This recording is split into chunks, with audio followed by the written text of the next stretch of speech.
The Prince of Mars returns. Philip Francis Nowlan, Chapter 1 to Mars. I, Captain Daniel J. Hanley, Chief Meteorologist of the General Rocket Corporation, had no intention of going to Mars when I stepped into the new space car and pressed gently but with finality on the gravity screen lever. I was conscious only of a great urge to get as far away as possible from a certain young woman who had, but why go into details about that? It is enough that I didn't fully realize what I was doing, and as a result, here I was, the first man ever to pass beyond the stratosphere of Earth, actually hovering a scant mile above Martian landscape, trembling with suppressed excitement and giving not a thought to the girl who had driven me to my mad, premature plunge into space. I faced infinity with reckless abandon, and found that I liked it. What did it matter if the end came in a day, week, or month? Why, there were no days, weeks, or months in interplanetary space. Only eternal, blazing noon on one side of my tiny craft and everlasting midnight on the other, while countless galaxies gleamed upon me in new glory from all sides. That I landed on Mars, instead of some other planet, was due solely to chance. In hurling my tiny craft madly, blindly away from Earth, I happened to set it on an orbit that brought it closer to Mars than to any other heavenly body. As I drew nearer, the planet grew in size and in interest, until it entirely filled the great lens of my wide-angle scope. Its mountain ranges and peculiar canals became plainly visible. I manipulated my rocket blasts a bit and swung closer. There was no indication that the canals were man-made. Rather they seemed furrows caused by glancing blows of meteors. And there were many craters which, though small like those of the moon, appeared to be the result of head-on meteoric impact. As the planet grew still larger, I could see that there were no oceans and continents in the sense that we know them on Earth. Nevertheless, the divisions between the ice caps, polar seas, solid vegetation belts, canal-irrigated sections, and finally the vast and eternally dry, red equatorial belt, were clear and sharp.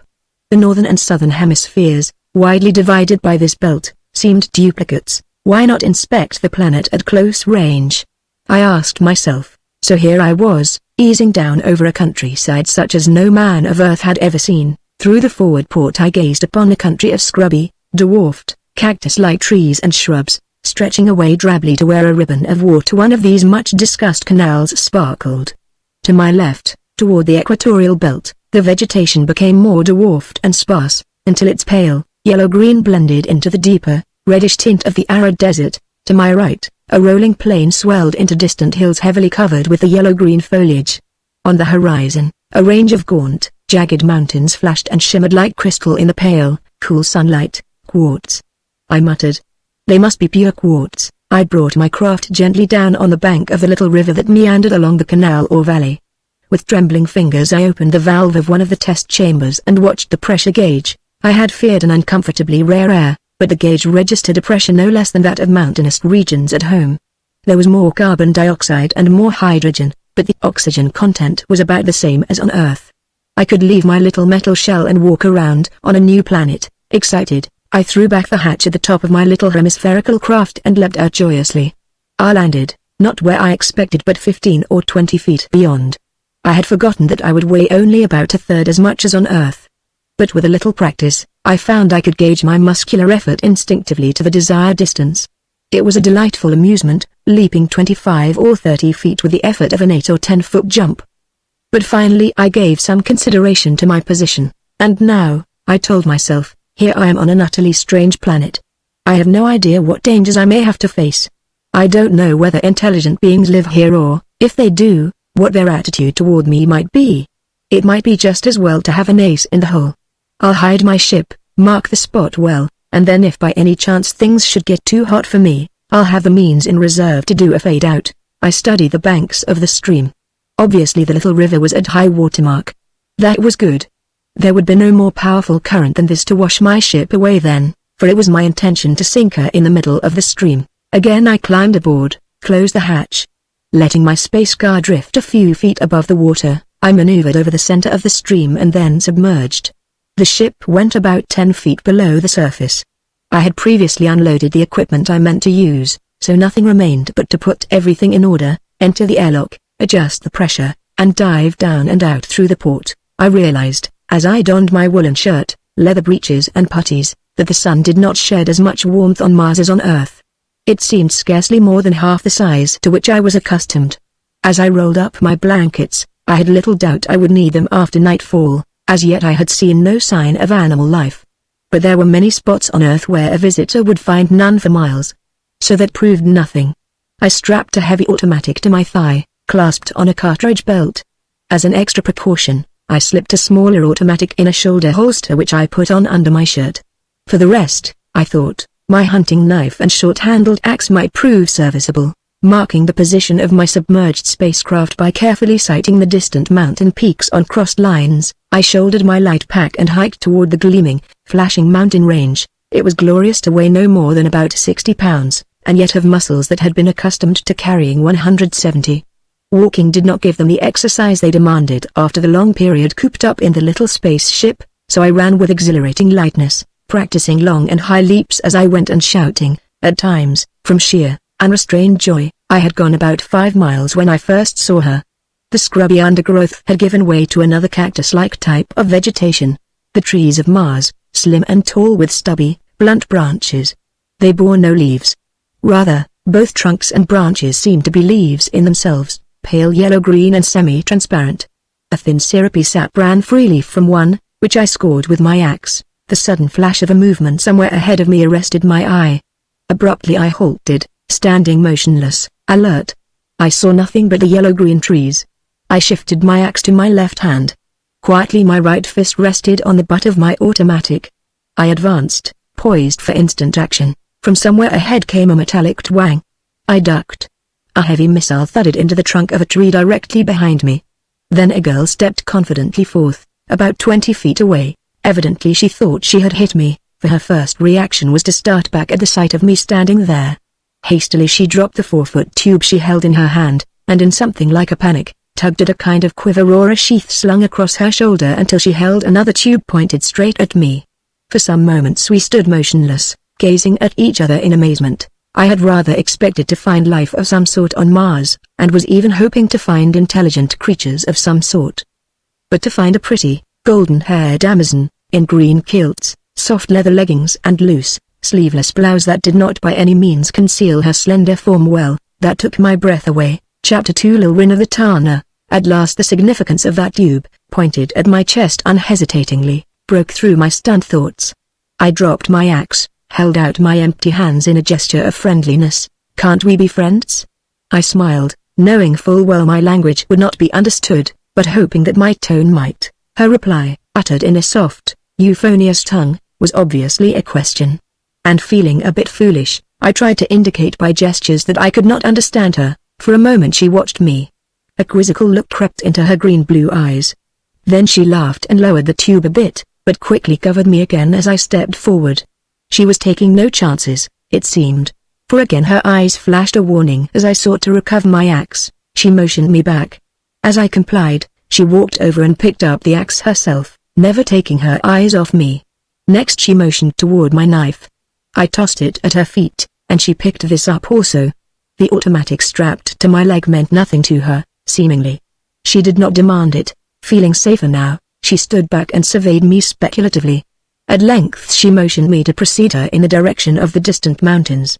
This I did willingly enough, for I felt that with my 2 guns I could always command the situation, even if her people did not prove as friendly in their attitude as I hoped. I had been eyeing those tubes she carried in the quiver, and had come to the conclusion, both from their appearance and their peculiar, twanging, metallic quality, that they held their bullets by the force of a coiled spring. As I marched on, occasionally turning to look at my fair captor, the vegetation became thicker, and the hills and ravines more pronounced.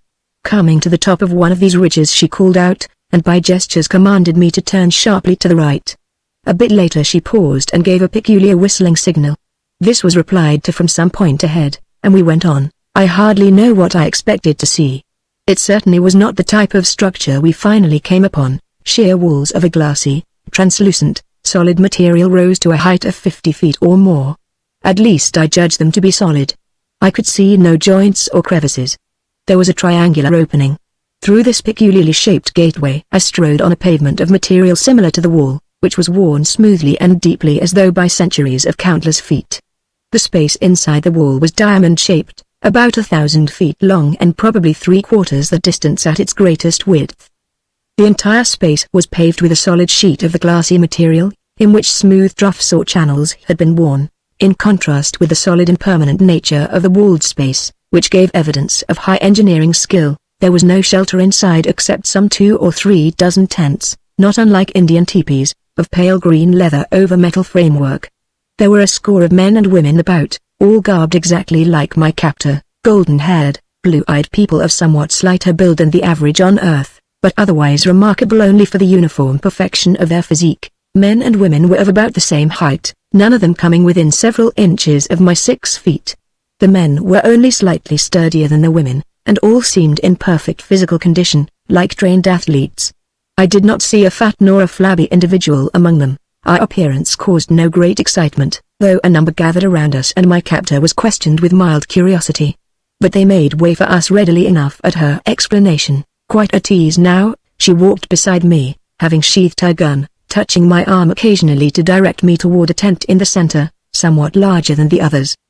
It was about 30 feet across, of a high, conical shape. A large translucent disc, set in the top of the metal framework, let in a soft light. I don't know what she said to the blonde-bearded man who sat at the carved, light metal table, but from her tone and the little gesture with which she called his attention to me, it must have been something like, "Look what I found in the forest, father." There ensued some rapid conversation in that peculiarly mellow tongue. Then, to my considerable embarrassment, they began to examine my apparel and myself with a critical scrutiny, finally motioning me outside where there was more light. That they were both of them greatly puzzled was quite clear. At length, the man who seemed to be the head of the little community, endeavored to talk with me by signs. He placed a finger on my chest and looked questioningly at me. I guess I looked foolish, for I did not get him at first. So he pointed to himself. "Monia," he said. Then he pointed at the girl and said, Lil Rin." "Oh." I nodded.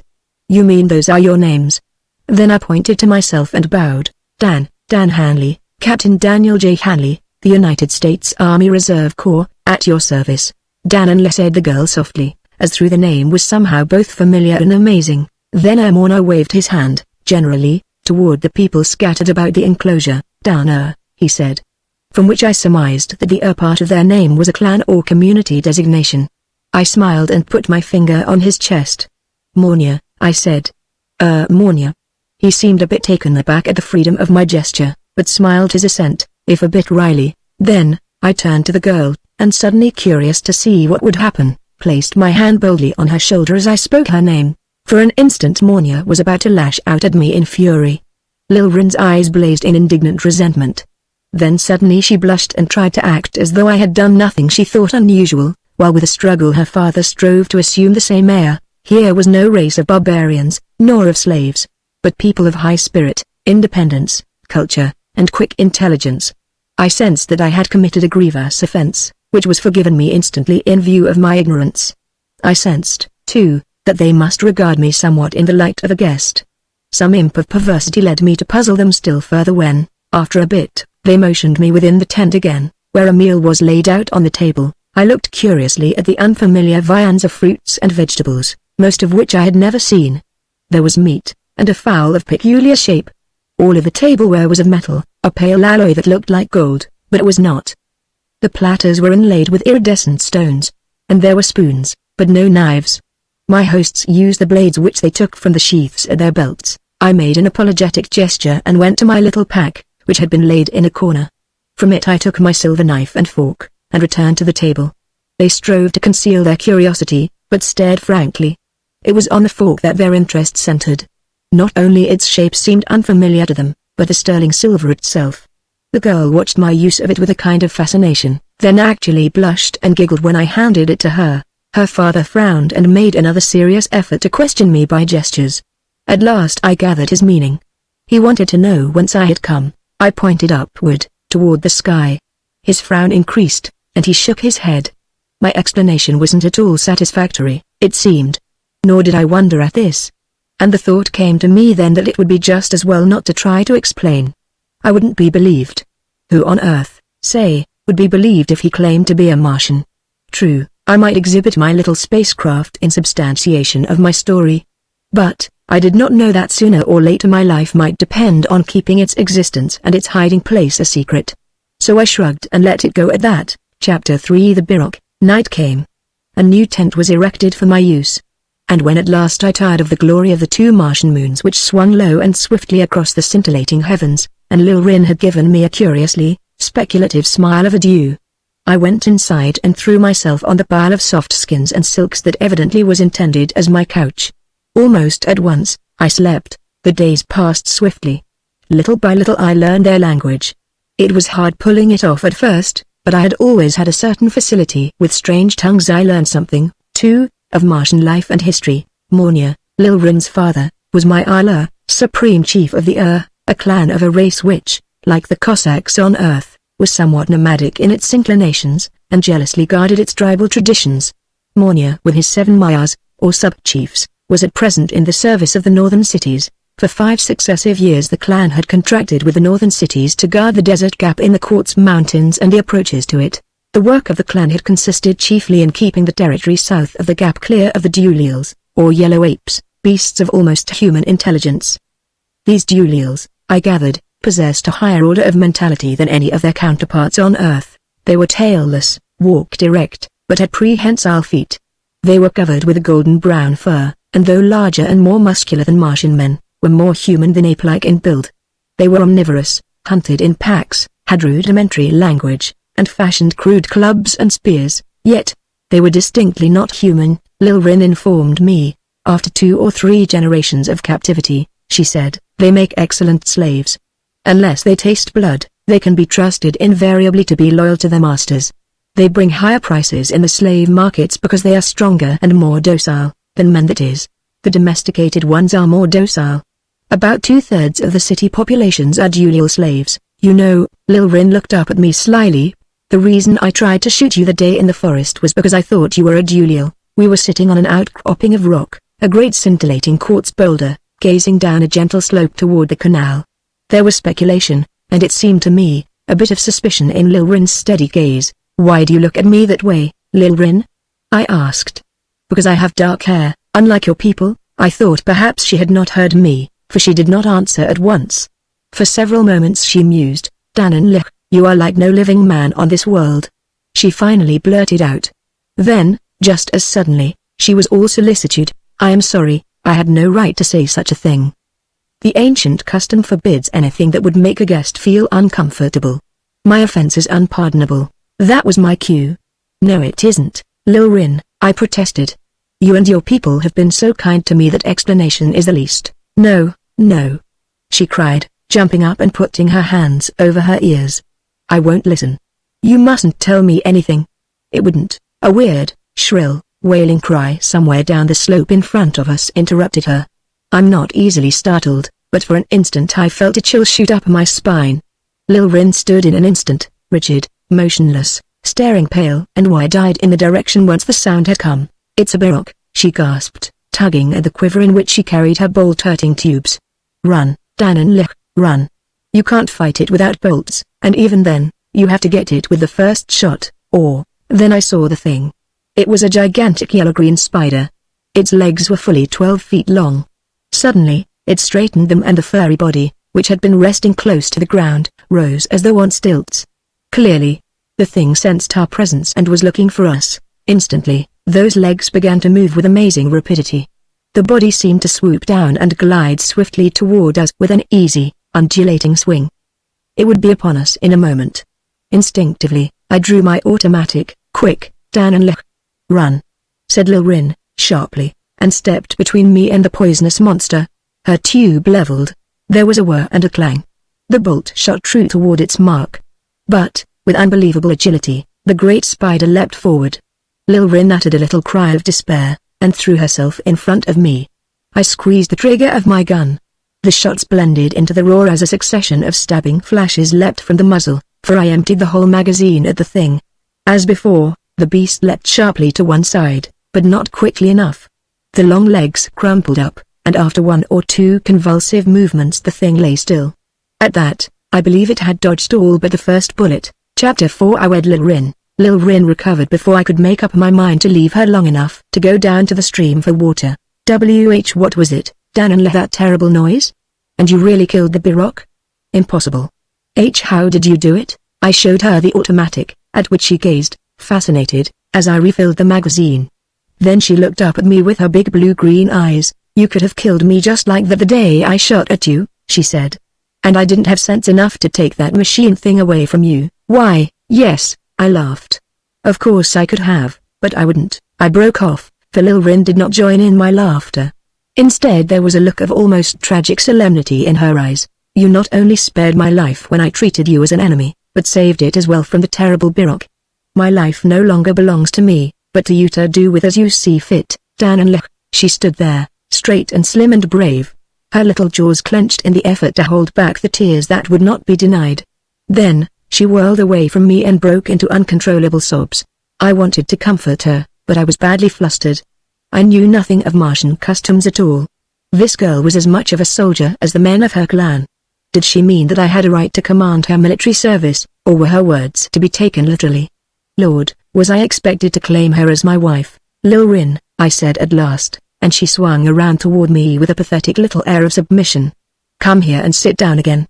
You must listen and bear with me while I tell you who I am." She nodded acquiescence, dabbing a bit at her eyes. She would not look at me, and that made it hard to begin. But somehow I managed it. If I only had half a dozen extra arms or legs, or something, I concluded, that'd be some excuse for your believing my story that I just dropped down here from another planet. But here we are, with not as much difference between us as there might be between a man and a gut of two different races on Earth or on Mars. I imagine, it's a wild story. But it's the truth, although I can hardly expect you to believe it, but I do believe it, she said gently. "I've seen your spaceship. I went back and found it the day after I took you to our camp. I was curious about you. I found your footsteps coming from the edge of the water, and I swam out. I saw something under the water, and I dived. I did not know what it was, of course, but I knew it must contain the secret of where you came from, and I was worried. But I didn't tell anybody, and I know what's worrying you now," she said, finally looking up at me with grave, serious eyes. It's me." She blushed frankly. "But we can't help it, whether we like it or not. The law is, to him who has saved a life, belongs that life and the service thereof," she quoted. She breathed almost with a sigh. "It has been that way among the Tarna for untold ages, since the days when fire rained down from the skies, gouging great scars across the face of our world, drying up the ancient oceans and destroying the old civilization." "But Lil Rin," I protested, "I would not dream of embarrassing you, much less of making any claim upon you for what I did. I was saving my own life as well as yours. Besides, you might have killed the Birok with one of your own bolts. You can't get out of it that way," she said with a one little smile. "It's the law. You saved my life. I belong to you. Ifs and maybes and perhapses don't count here on Mars." "Well," I said, "I can do with my property what I want, can't I? There's no reason why I can't give you back to yourself." "Yes, there is. Because under the law, in a case like ours, it means what?" I had to ask, knowing the answer in advance, marriage, but I objected. "Suppose I were already married, then I would become your wife's slave," she explained unhappily, "and if I were already married, both my husband and I would become your slaves." I didn't think much of that law. It seemed to have too many disadvantages. "Do you mean to say," I demanded, "that if I were to save the life of your father, for instance, that he the chief of your clan would become my slave?" "Oh, yes. That is, unless it were in battle, when all lives already belong to him anyway as commander-in-chief. In that event, you could establish no claim on him. But, if you were to save my father's life as you saved mine just now, he my Allah of the Tarna could never submit to the indignity of becoming a slave. But how could he help it? You say it is the law, and he would kill himself," she said simply. Oh, for a long time we sat without speaking. I was trying to get a mental grasp on this strange Martian custom and the problem it involved. Lil Rin sat dejectedly, gazing down the slope toward the undergrowth, in which the dead Birok lay. Then there came to me a thought in which it seemed there might be a gleam of hope.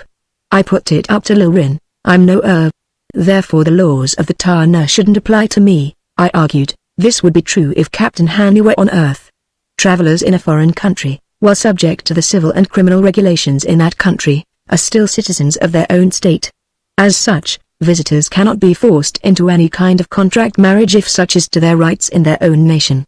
Foreign governments having diplomatic relations with other states all subscribe to international law or a set of customs which guarantees equal rights in commerce and the security of visiting citizens of another state. Yes, they do, she insisted. We're within the treaty boundaries of the Dana. And even though you are not one of us, you are subject to our laws. Well, I said in a clumsy attempt to comfort her, I guess you do things differently on Mars. Anyway, we'll find some way out of it, Lil Rin. So, what's the matter? She asked in sudden anxiety, for my startled expression must have revealed something of the sudden fear that assailed me. You wouldn't think of getting out of it by killing myself?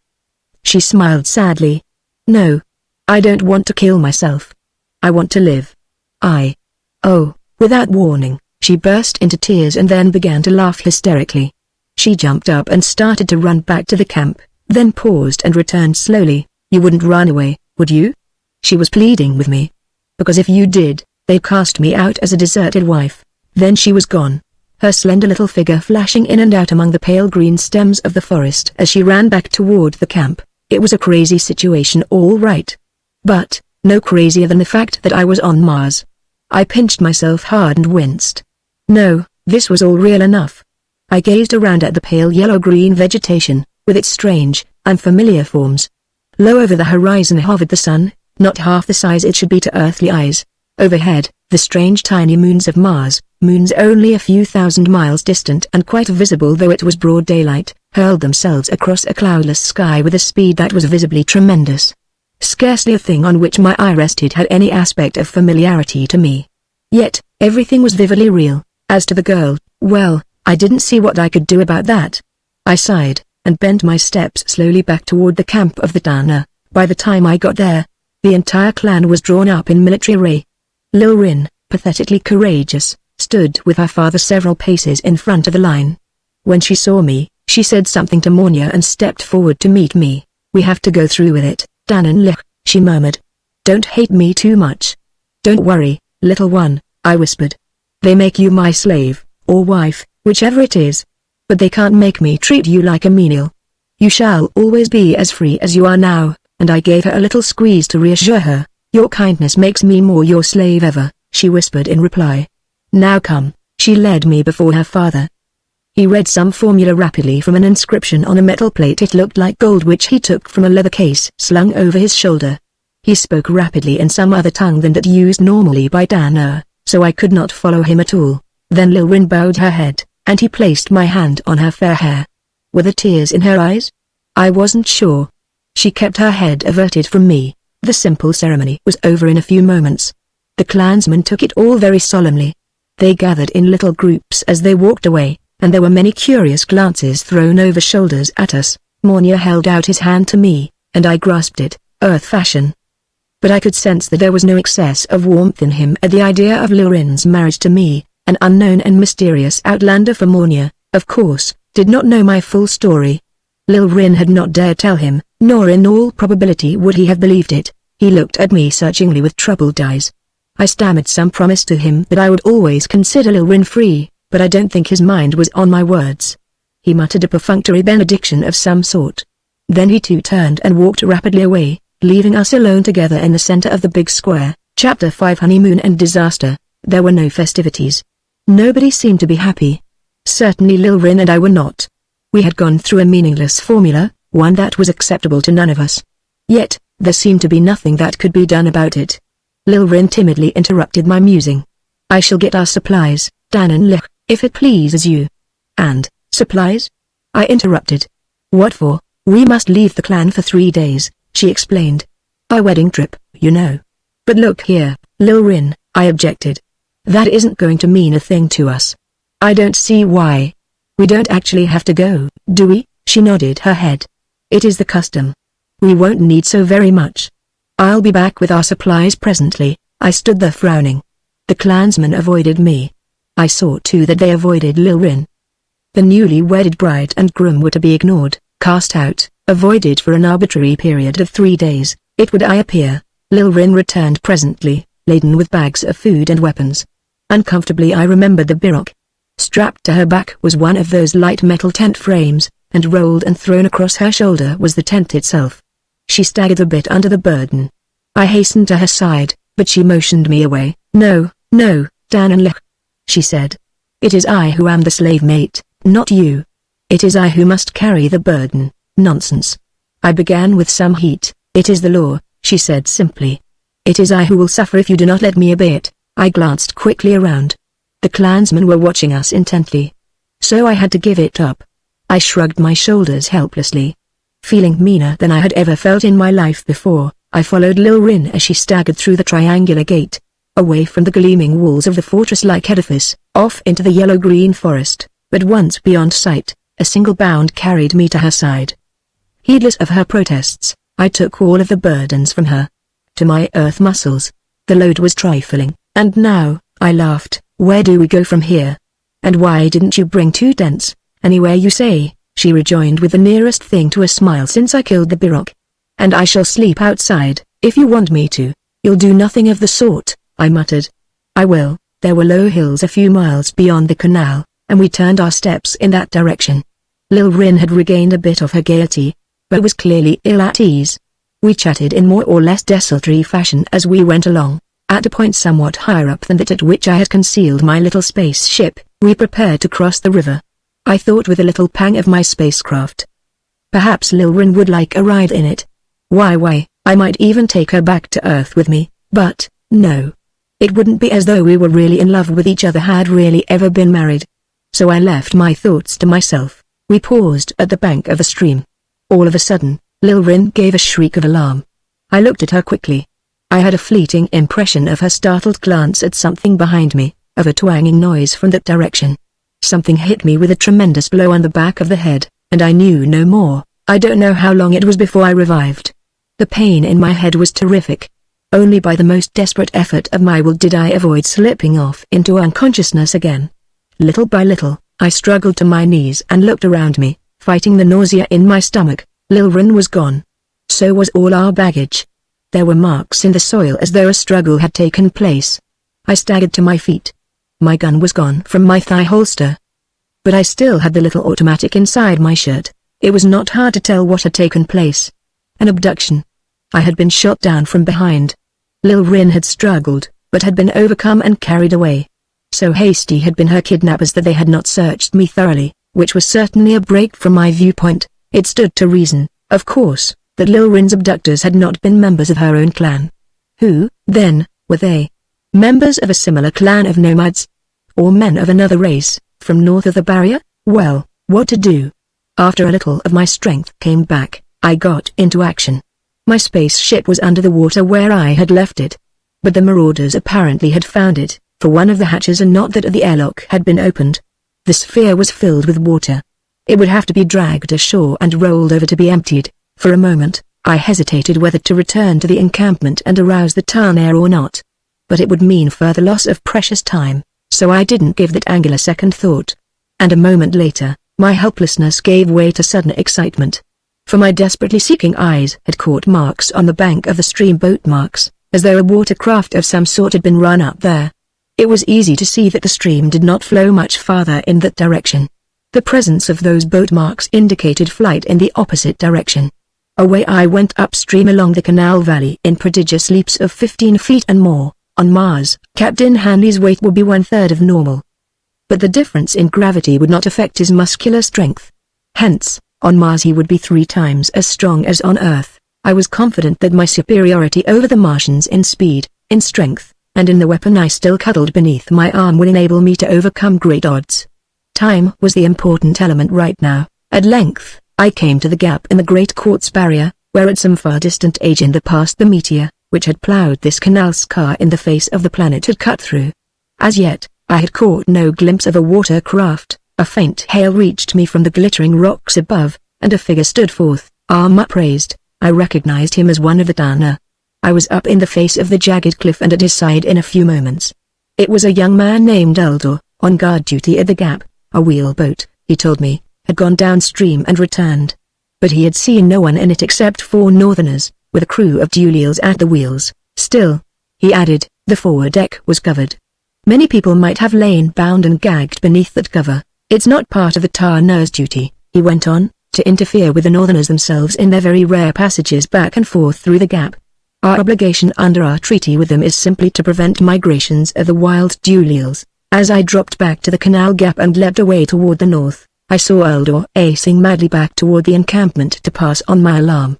North of the barrier the character of the country changed somewhat. It was wild, but the vegetation was more prolific, and there were evidences here and there of ancient irrigation ditches laid out in regular rows. The canal itself was a shallow valley gouged across the face of a level plain. In its center the stream had cut a deeper and less regular course. Several miles north of the barrier I came upon the first evidence of habitation. It was a small structure, but built of that same iridescent material of which the fortress occupied by the Tarna had been constructed. And like that mysterious edifice, it was a monolith, very old and worn. I redoubled my efforts and was passing the spot in mid-leap when a figure rose suddenly to contest my way. It was my first glimpse of a northerner. In the split second that elapsed before I hit him, my eye photographically registered a figure in flexible armor of yellow, overlapping metal plates. There was a conical helmet that guarded the nose, ears, and neck as well as the head.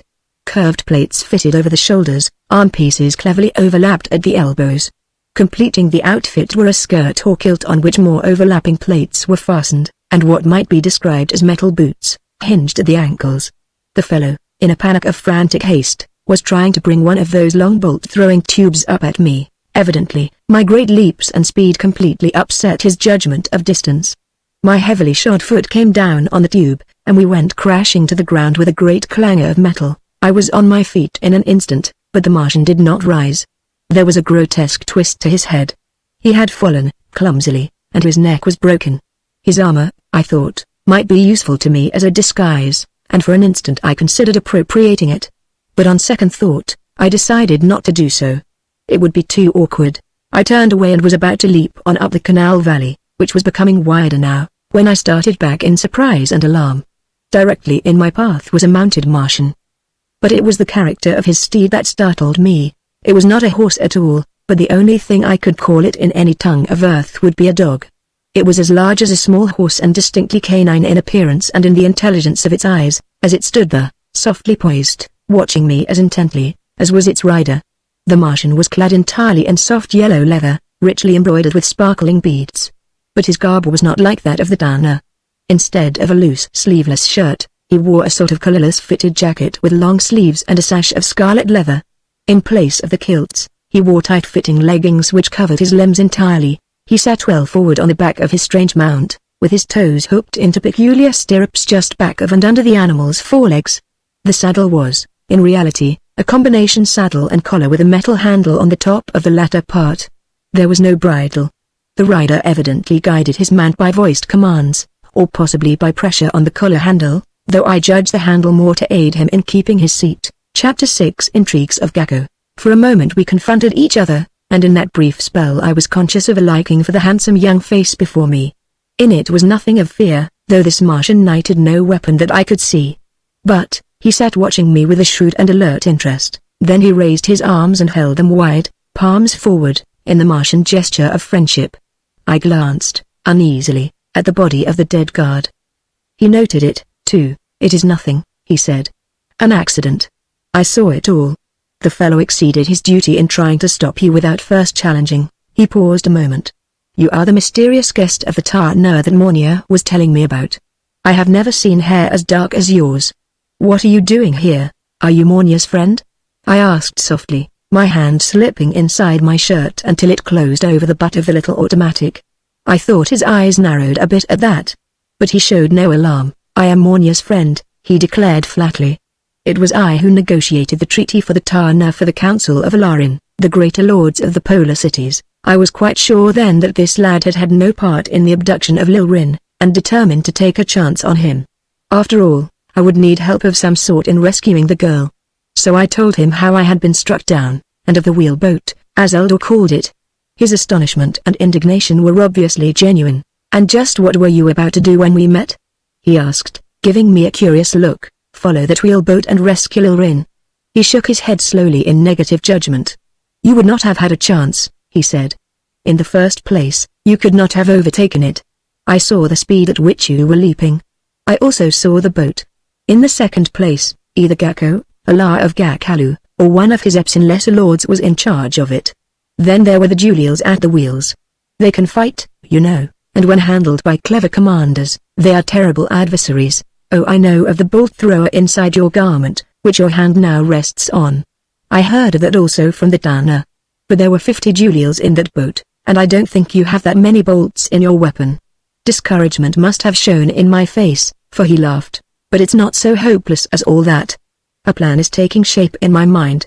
Gakko is no friend of mine, nor of Lani, the Alala, Supreme Lord of the Cities. This abduction is surely Gakko's work. It is rumored that he has stolen girls from the southern clans before, that he has several of them among his wives. He smiled reassuringly. Come with me. We must talk this over. We have, I think, a great opportunity to outwit Gakko, but what of Lil Rin in the meantime? I objected. She will be all right. Gakko would not dare harm her until he had her safe within his power at home, in Gakalu. Besides, he must hasten to attend a council of the Alaran to be held on the island in 2 days. I consented. There didn't seem to be much else for me to do. The young Martian, who informed me his name was Bana, and that he was one of the lesser lords of Ballin, the land adjacent to Gakalu on the polar sea, made me mount his dog's steed behind him.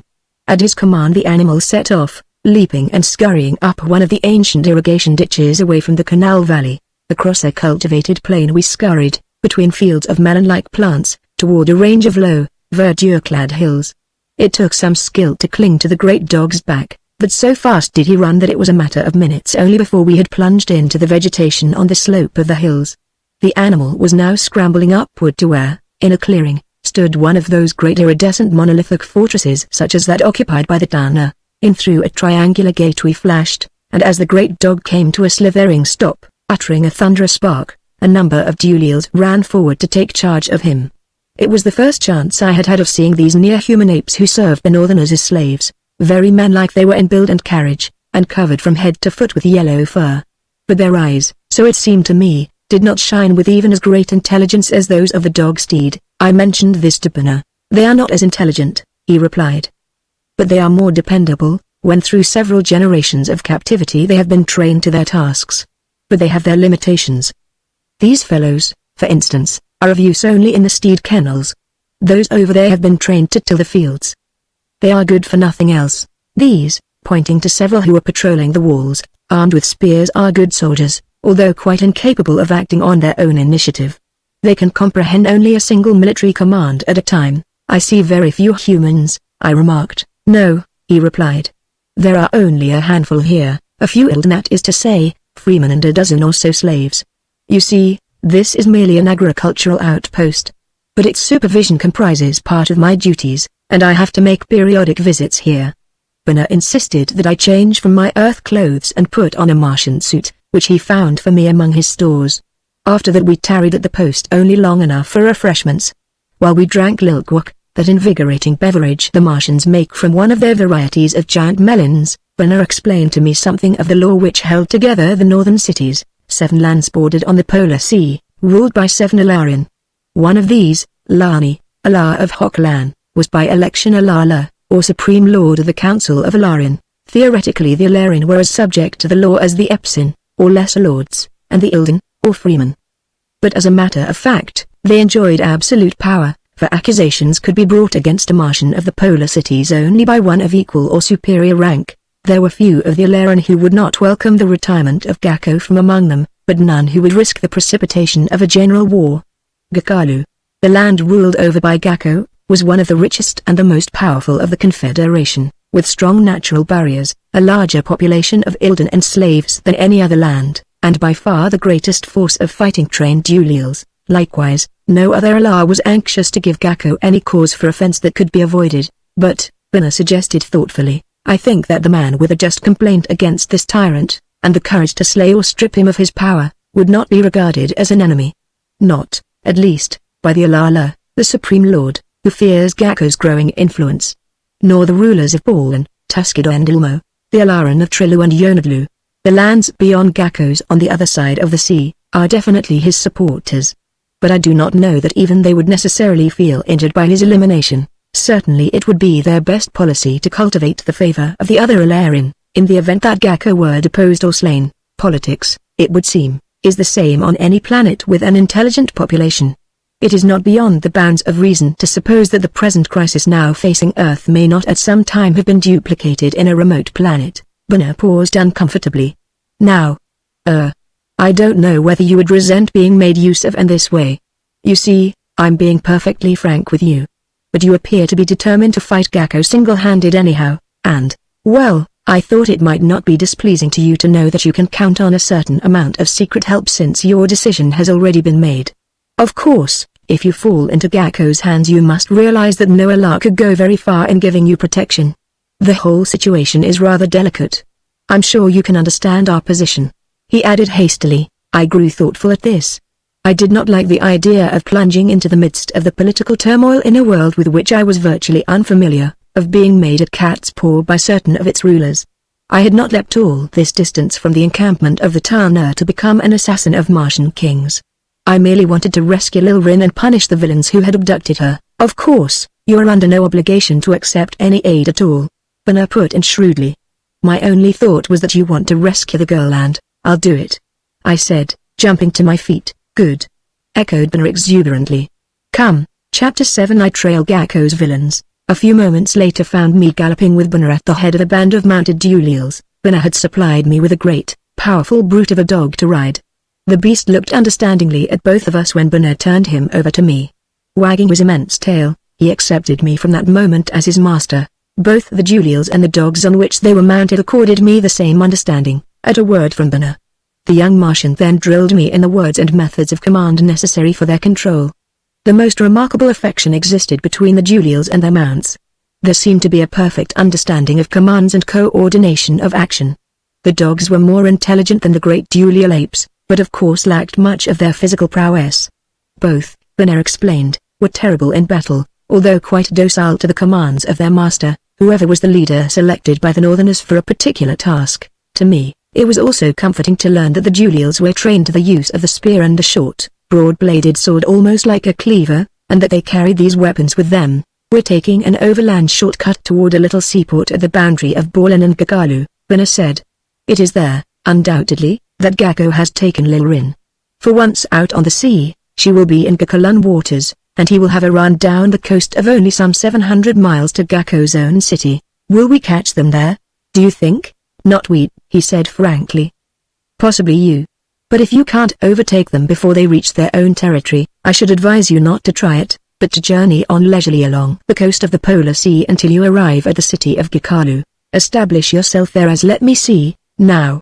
As the son of a rich merchant of Ilmo, for that is the land farthest away from Gakalu across the pole, and you would be less likely to meet Ilmonians in Gakalu. For the rest of our journey, as our great dogs tore along with us at amazing speed and the cavalcade of duelials raced after us, Banner supplied me with much information as to the customs of the Martians. At length he motioned me to give the order to halt, for the duelials and dogs now looked to me only as their master, as Banner himself had previously commanded them.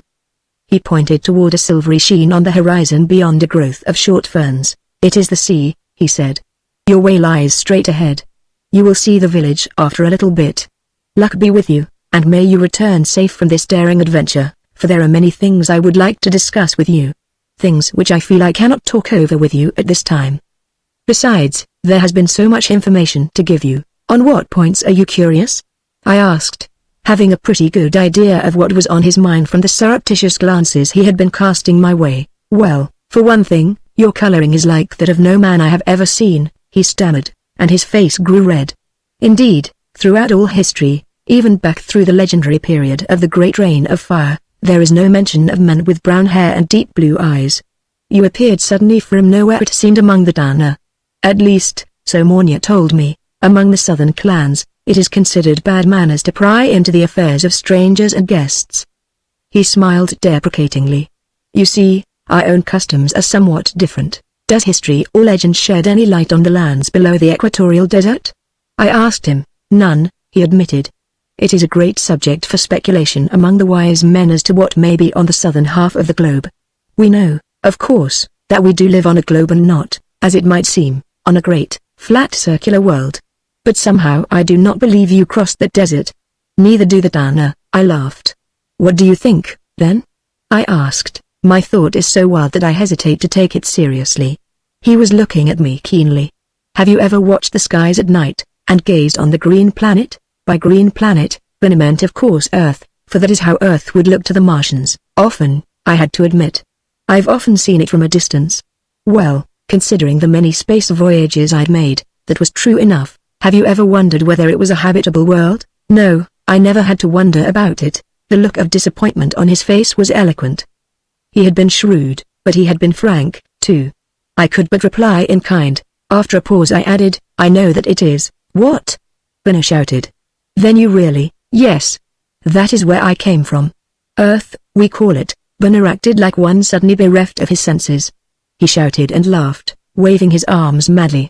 Then as quickly he turned and was gone, his great dog racing and bounding across the plain away from me, back in the direction from which we had come. Amazed and puzzled, I could only gaze helplessly after him. And by the time I thought of calling out to him, he was beyond hearing. Then came the thought of little Nowlan. Well, that was my job, wasn't it? So, with considerable misgivings, I turned toward the distant polar sea. I shouted "Heb!" and pointed forward. In an instant, followed by the Julials and the dogs, I was bounding along, frequently grabbing at the saddle handle to steady myself, and muttering the while a silent prayer that at least I had had experience riding horses. To my earthly eyes the village was indeed strange. I was astonished to find that most of the buildings were underground. In this they were quite unlike the only other Martian structures I had seen, the ancient, iridescent monoliths. The modern Martians, as I was to learn, dug their cities and villages deep underground, with thick-walled superstructures. Soil and rock were mixed with a red cement, made into large slabs or bricks. The superstructures were little more than entrances and anterooms to the quarters beneath. Remembering what Bana had told me that the gasto, or inn, would be located on the outskirts of the village, I held up my hand. The great dogs behind me slithered to a sudden stop, as did my mount. I looked around for a shaft of stone or cement bearing a picture or a carving of a dog's head. A metal rod projected from a hole in the ground beside it. This I lifted and let drop again. Somewhere down in the ground there was the sound of a gong, and the metal door in the wall before me was opened. Chapter 8. I rescue Nowlan. There, standing before me, stretching his arms wide and bowing with some difficulty, the first fat man I had seen on Mars. On the far side of the building I found were cage-like structures for the dogs and the Dulials. After ordering my animals to remain in them until I called, I followed the innkeeper back around the building to the metal door. From here, a circular ramp led down to the lower levels.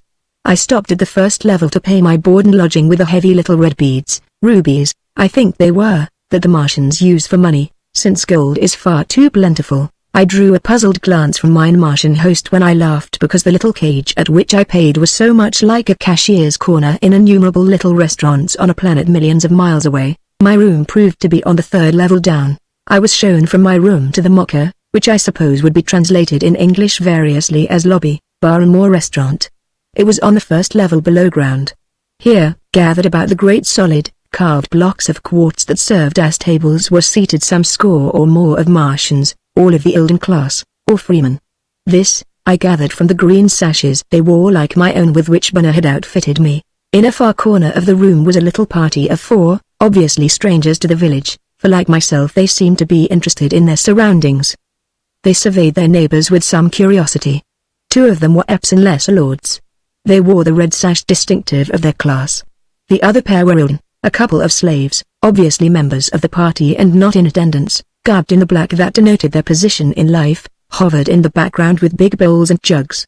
There was a vacant table near the group, and I moved toward them, as unconcernedly as I could. They seemed to take no notice of me. Almost immediately the name Gakko, although uttered in a hushed tone, caught my ear. I strained to hear more, but without much success for a while, for one of the inn servants was placing my food before me. Later I heard the city of Gakalu mentioned a few times, and there was something said about the seaworthiness of a certain wheelboat, and the necessity of guarding someone well under pain of Gakko's violent displeasure. I had no doubt it was Nowlan to whom they referred, and that this was the party I was after. Certainly there was something furtive about their manner, something sly that argued there was no good in the business that had brought them here. I felt for the little automatic under my shirt, and casually unfastened the garment a bit at the neck that I might reach it quickly. None of those in the room had taken particular notice of me as yet, and I was thankful for the rather dull light thrown by the crystal bowls placed in recesses along the walls, in which wicks floated. I was thankful, too, for the Martian custom that did not require men to uncover indoors, although women were supposed to, a curious reversal of the practice on Earth. I was trying to decide upon my next step when fate took the initiative. There was a sudden commotion near a triangular door that gave access to one of the lower-level ramps. A slender girl in the black garb of a slave dodged frantically among the tables toward the group I was watching. Her progress was marked by growls and resentful glances. One or two Ilden half rose in their places, then sank back again quickly enough when they saw the red sashes of the Epsin, who had risen in some alarm as the slave girl fought her way toward them. But, once she had made her breathless report, the 4 men, followed by the girl and the 2 slaves, dashed for the ramp. In the excitement, I followed. A turn in the ramp muffled the commotion behind us, and I heard the patter of the conspirators' running feet as they circled downward. I leapt after them, closing the gap quickly, and stopped barely in time to avoid turning another corner and crashing full into them. They paused at the 4th level down and threw aside the leather curtain that concealed a triangular door. With a rush they were through. In addition to the 2 Epsin, there were 4 or 5 Ilden in the room, and several slaves of both sexes. They had spread out and were cautiously closing in on a far corner of the room where a slim girlish figure, almost denuded of clothing and bleeding from an ugly gash on the arm, stood at bay. In one hand she had a spring gun, with which she kept threatening her enemies, as one or another of them took a chance and tried to advance a step. In her other hand she held my large automatic. Here then was Lil Rin of the Dan the golden-haired, blue-eyed Amazon of the southern clan whom I had sworn to rescue. Lil Rin, gloriously waging the battle of her life against a band of Martian vultures, who leered evilly at her gleaming body, yet respected the deadliness of her weapons. Lil Rin, my wife. Her clear sweet voice rang out now with scorn as she taunted and defied them. And they howled back like a pack of wolves. Stop this folly. Throw down that weapon, roared one of the Epsin, who seemed to be the leader, as he pushed his way forward to face the girl. Be careful, Arlo, cautioned the other noble at his elbow. She means it. She'll do what she says. I know these clansmen of the south. And the Tarnair are the most desperate warriors of them all. The other hesitated. But this is ridiculous. She is only a girl, and the daughter of their leader, their my Isla, interpolated the cautious one. It is best to take matters slowly. It was the psychological moment. I acted. Stepping inside the door, I raised my little automatic and fired a shot into the ceiling. The reverberation in that heavily walled room was terrific. It seemed to stun the Martians. Demoralization was in their faces as they swung about and saw me there like a statue, my gun half raised and a tiny wisp of smoke curling up from it. They shrank from me. Come, Lil Rin, I said. We must get out of here. You go first and clear the way. Use my gun if you have to, but I think there are none above who have an interest in stopping us. I'll hold this scum back. Lil Rin looked at me like one who sees a happy vision and doubts its reality. I never saw her look more beautiful than at that moment, disheveled as she was and bleeding from the rather ugly gash in her arm. But there was no indecision in the girl. With her little shoulders thrown back, her chin high and an expression of regal contempt for Arlo and all his followers, she stepped briskly to my side. For just an instant she paused and looked at me, an inscrutable something in her clear blue eyes. Then, she slipped through the curtained door and was gone. Her disappearance seemed to break the spell. Stop them. At any cost. Arlo roared, and threw himself recklessly at me. Instinctively the rest leapt with him. 3 or 4 times my automatic roared. 4 of the enemy pitched headlong. But the distance between us had not been great, and even those who had stopped my bullets plunged into me as I went under from the combined rush, pulling the leather curtain on top of me as I fell outward through the door.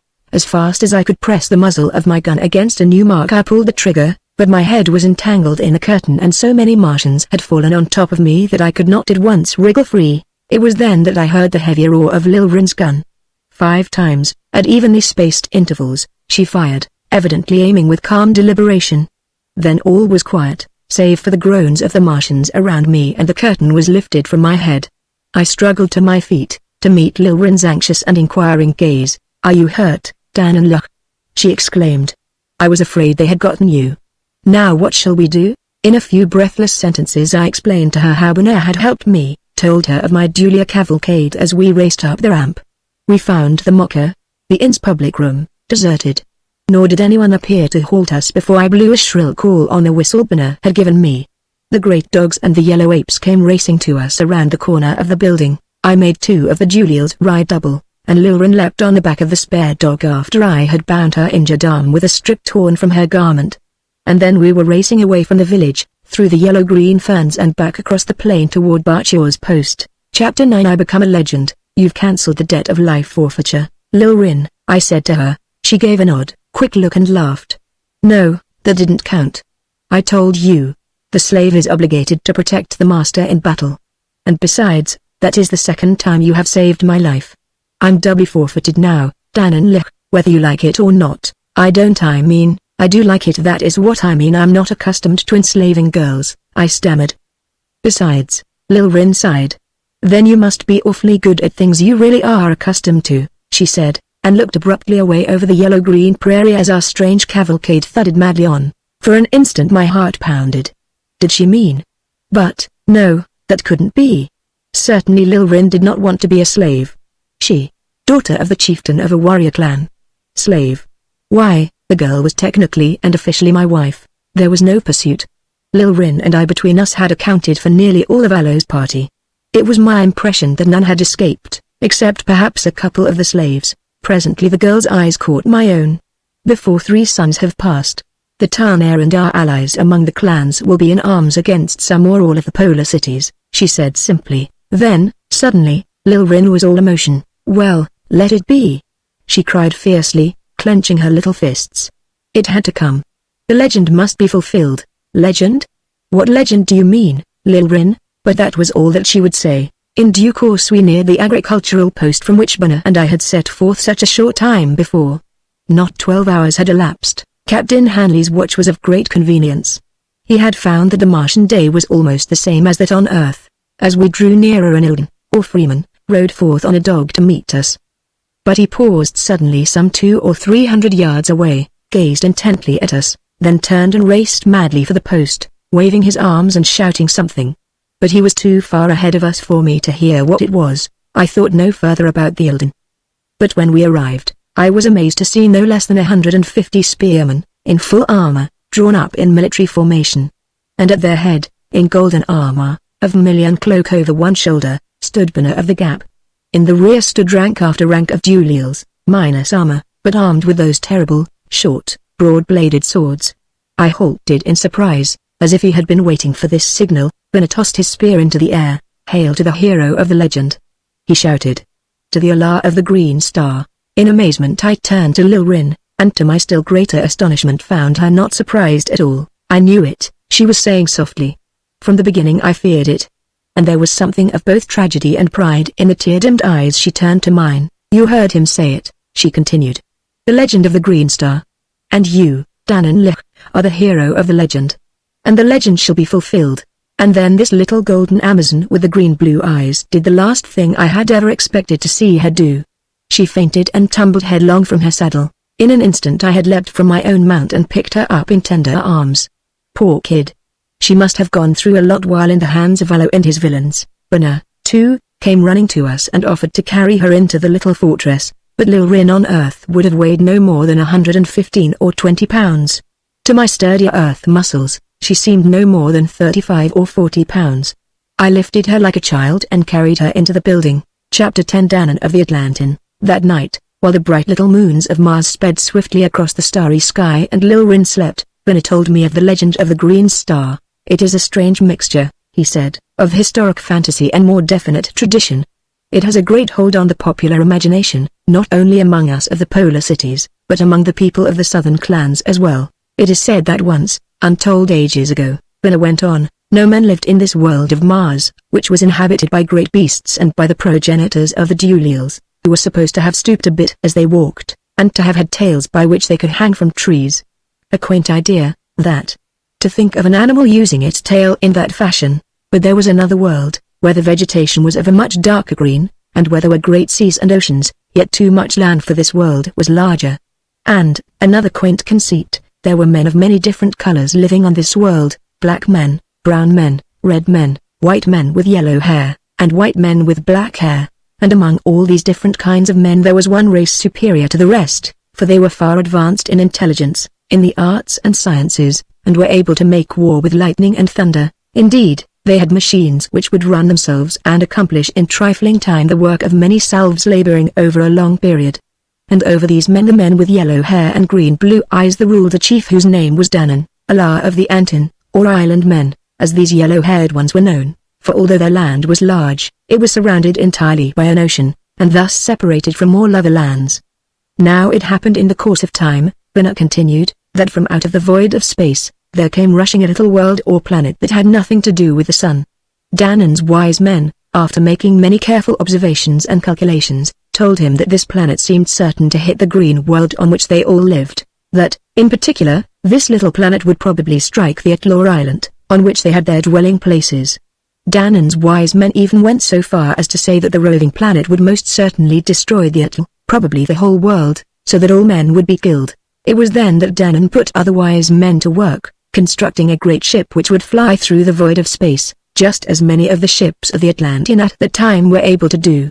Together with many thousands of his people, Danan set forth, fleeing through space from the doomed world in the hope of finding another which would be habitable. In time they are supposed to have landed here on Mars, and after centuries of struggle, to have slain all the great beasts and domesticated the Duliels.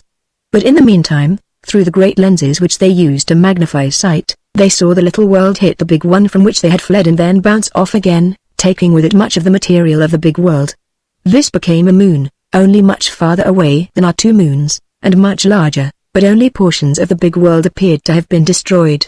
It seemed to the wise men who watched the collision, that the big world had not been hit where they thought it would be, but on the other side. Now, said Bana, there had been many more thousands of the Atlantean who had refused to risk the voyage away from the green world with Danan.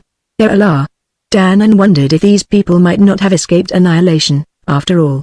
So he had his great space-traveling ship repaired, and left on a visit back to the green world, promising to return to his people here. That, according to the legend, was the last ever seen of the Allah, Danan.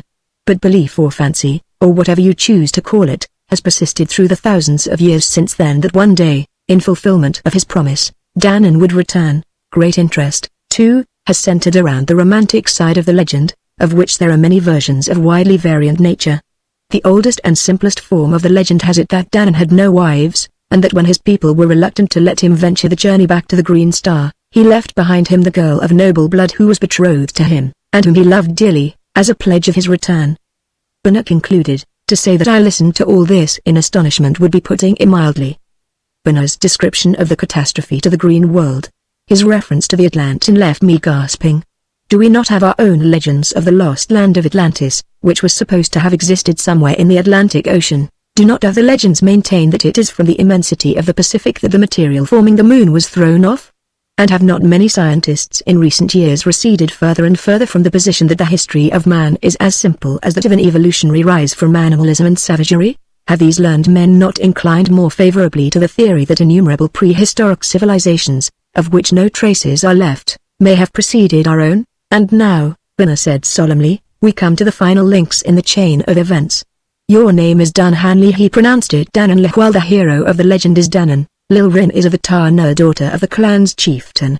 It is one of the cherished legends of the Tar-Nur that their entire clan is of prehistoric kingly blood, and you have joined her in marriage. Heavens above, was I doomed by fate, to live my life as a legend old beyond time itself? I will confess, Bana admitted, that when Gakko's villains abducted Lil Rin, the legend seemed to be shattered. For the Allah Danan could not be conceived of as allowing another to take from him his mate. But the promptness and daring of your rescue only adds color to the story. It was nothing, I protested quickly. I had superior weapons of lightning and thunder, Bana murmured. Me, Daniel J. Hanley, a legend, my strength is naturally greater, since gravity is denser on Earth than here on Mars, I almost shouted. As befits the hero of the legend, he insisted calmly, and besides, Lil Rin fought as well as I did, and actually saved me when I went down under the rush of Allah and his followers, which is only to be expected in a warrior princess of the Tar-Nur and the espoused of Danan. Bana concluded triumphantly. It was useless to argue with him, so I took another angle. Well, Bana, I said rising, it is certainly an astounding coincidence. But, to get down to cases, my next step must be to get Lil Rin back to her own people. No, Bana told me, also rising and bowing low with arms wide, in the Martian gesture of respect for superiors. The Tar-Nur, he announced, will be here by morning, fully equipped for a long campaign as the bodyguard of Danan and Lil Rin, the Allah and Allah of Mars. What are you talking about? I gasped. Have you gone insane? If I have, Danan, so has my lord Amun, Allah of Baalan, who has learned of you and your fulfillment of the legend. He personally instructed me to lay his tribute at your feet and to inform you of the irrevocable decision of all the Alarin. except Gakko and possibly his 2 satellites, in naming you Alala, Supreme Lord of the Council. Lani, the present Alala, is retiring, to continue only as Alar of Hoklan, but, if I protested suddenly drained of further strength and expostulation, they would not dare do otherwise, in view of the popular devotion to the legend. Besides, the situation is the most opportune that has ever arisen to deal with Gakko. For Gakko, with the support of Muya and Donna, Alarin of Trilu and Yonadlu, has determined to stop at nothing to make himself the Supreme Lord. The army of Borland already is on the march to the Gakalan border. The forces of Hoklan follow. Around the other shore of the Polar Sea, eastern, the Tusky Donin will threaten Yonadlu and Trilu, endeavoring to hold them neutral, but attacking if they are unsuccessful. Alayudaro and his Elmlin will take to the sea, skirt both sides of the polar ice cap, and attack the Gakalan coast, centering their operations on the city of Gakalu. And you, Danon Lich, will be our leader. Chapter 11. In the desert, the morning brought news by dog post. There had been desperate fighting at all the passes in the mountains dividing Gakalu and Borland, but neither side had gained advantage. The Umnin had set forth in their fleet. Lani, ex-Alala, with his Hoklanin shock troops, was 1/3 of the way across Borland in his march to reinforce the Borlanin in the mountains. Before night he would arrive with his bodyguard to make personal obeisance to me and Lirin, and the Danur had arrived. They greeted us with a great shout and much tossing of spears as Lilrin and I stepped forth, clad from head to foot in the blue of royalty. Every young man and woman of the clan was there, fully armed, to the number of nearly 1,000. Lilrin, taking direct command, spent the day explaining and demonstrating to me their battle tactics, mounted and unmounted. Before Lani and his Hoklanin arrived, I had a pretty good idea of what the Tanur could do and how to handle them. In the late afternoon Lani and his troops arrived. I should have known better, I suppose, after Albana had told me about the use of duelials in warfare. But it was a shock to me to find that only the skeleton organization of Lani's force was human. The men were known as Rintrin, and acted as leaders of duelial squads of 5. The squad normally took the formation of 3 abreast, 2 ranks deep, and in the Rinter's position was in the middle of the rear rank. Thus, as he went into battle, he was perfectly shielded by his 5 duelials, and devoted himself almost entirely to directing their actions. The Rinterin were heavily armored, but the duelials wore nothing but the belts and shoulder straps that held their gear and weapons. All were mounted on dogs' teeds of enormous size, of a breed somewhat different from the animals I had seen so far. They were like giant mastiffs. Lani came to where Lilrin and I stood and laid his sword at our feet. For a moment he remained bending over it, arms stretched wide and palms down. Then he picked up his weapon and, straightening up, appeared to forget that there was supposed to be any difference in rank between us. Not, of course, that I minded. In fact, I should have been very much annoyed if his attitude had been servile. I never could stand yes men. Yes men remain the curse of modern military machines. There seems to be considerable doubt as to whether army general staffs, under the domination of dictatorial political leaders, will produce that initiative required in successful strategy against the enemy. The Martians, apparently, though well disciplined, were democratically organized. Hence they would fight with their hearts as well as their bodies. For some time, Lani discussed with us the problems of the coming campaign. Lilrin, I noticed, could barely restrain evidences of scorn for Lani's forces. Do the Tanur never use these great tapes for fighting?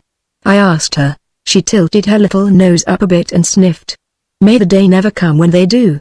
When people of ancient royalty can no longer do their own fighting, it will be best for them to die. Not only that, but Lilrin announced her intention of personally leading the clan. Is that fitting?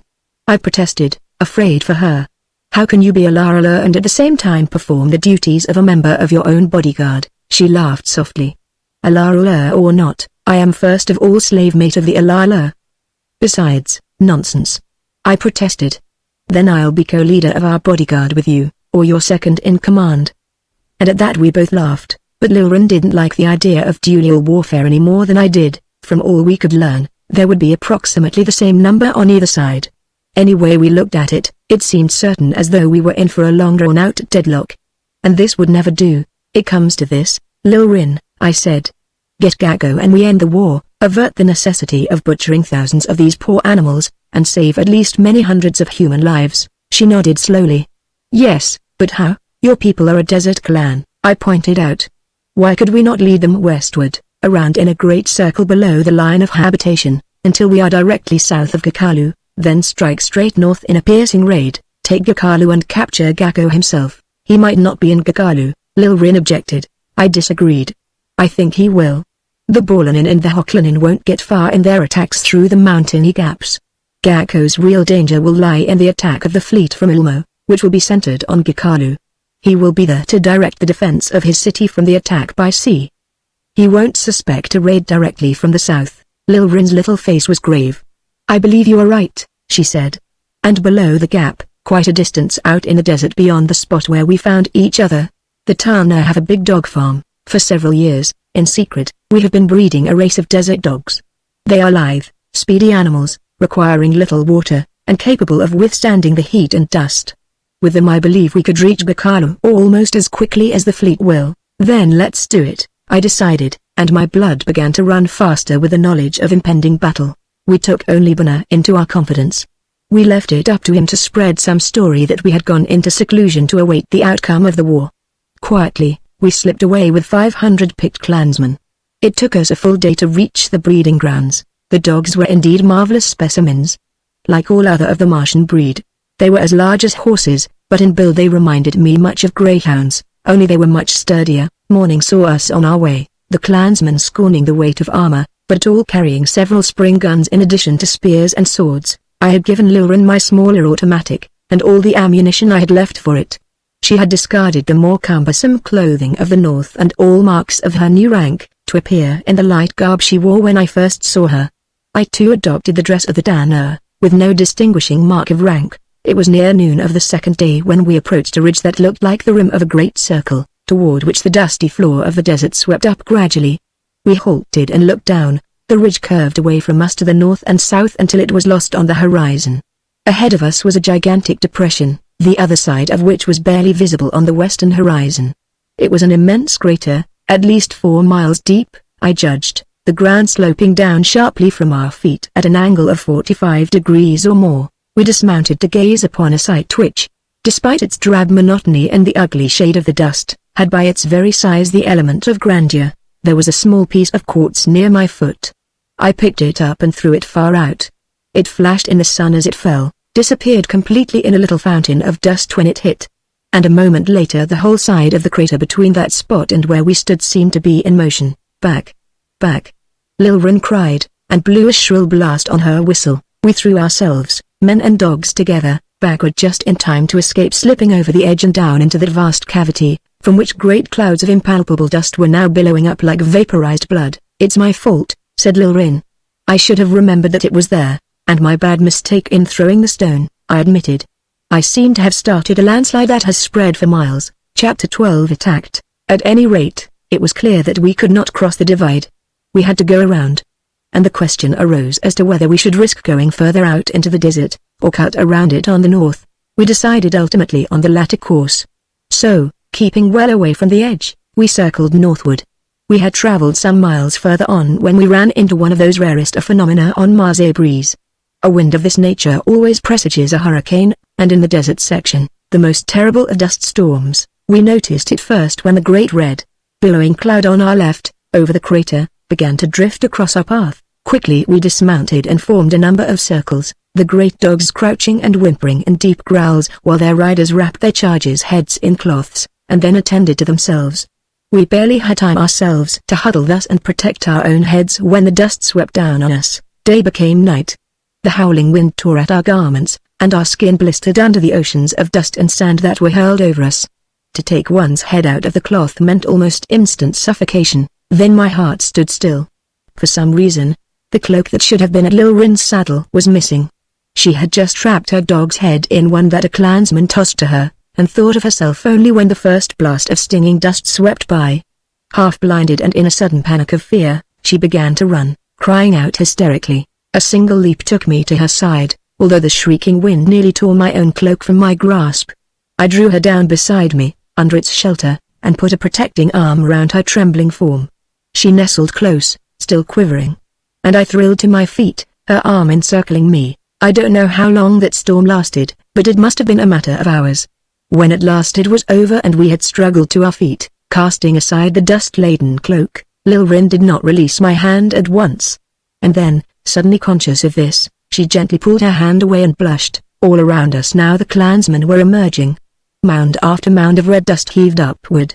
Dogs and men rose to their feet once more, and there billowed up more clouds of red dust as they shook and brushed themselves off. We resumed our way.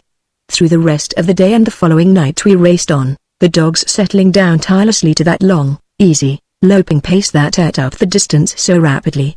Dawn found us with our water almost exhausted, rounding the southernmost end of a great range of mountains. At this point the range emerged into a line of low, rolling hills, and beyond these hills we came upon another stretch of red dust. Downward toward a band of vegetation it sloped, through the center of which trickled a tiny stream. Here we rested to refill our water skins and refresh ourselves, after having first thrown forward a number of scouts. For we were now in enemy territory and might at any moment contact a Gakalan patrol. We were most anxious to avoid discovery, or at least to annihilate any force we might meet so that word of our aid might not be carried in advance of our arrival at Gakalu. The Canal Valley, however, ran at about right angles to our route to Gakalu, and soon we were again racing on over arid land, which little by little revealed sparse and then more prolific vegetation as we advanced toward the fertile zone. But early in the afternoon we halted in the protection afforded by a little depression between two hills, where a fairly thick growth of the yellow-green trees with their strange, pale branches gave additional safety. From here on, Dan and Lich, we should travel only at top speed, but only by night, Lil Rin said. If there are any Gakalan patrols in the neighborhood, they will be only perfunctory in their scouting. It is hard to keep the Julials at work in the dark, and there is little chance that we would encounter them after nightfall. By day we will keep under cover, rest, and maintain a strict watch, that no messenger from the regions through which we have passed shall get through to spread the alarm. The plan seemed most sensible and I gave it my hearty approval. But Lil Rin and I had no opportunity to further develop the understanding that was growing between us. We were weary almost to exhaustion. At least all the Martians were, too. So I took command of the first watch. It was just as well that I did so, for so weary were the sentries that only by making my rounds constantly was I able to keep them awake. I was making my way cautiously toward one of our advanced posts, located in a clump of trees whose club-like branches were weirdly outlined against one of the moons, when I thought I heard a sound from somewhere beyond. Sound travels somewhat differently on Mars than on Earth, probably because of some quality of the atmosphere. Moreover, there is no crackling of twigs such as in an Earth woodland. The branches of Martian trees, when they die, become very dry and powdery. Consequently, difference in atmosphere and trees considered, when twigs are crunched underfoot, the resulting sound is very strange, almost indefinable to an Earth-trained ear. My first instinct was one of suspicion. Yet I was not sure. Nevertheless I hastened forward, walking as lightly as I could. Then I saw them, a group of struggling figures in silhouette, visible at a spot where there was a little opening among the trees, outlined by the gleam of moonlight.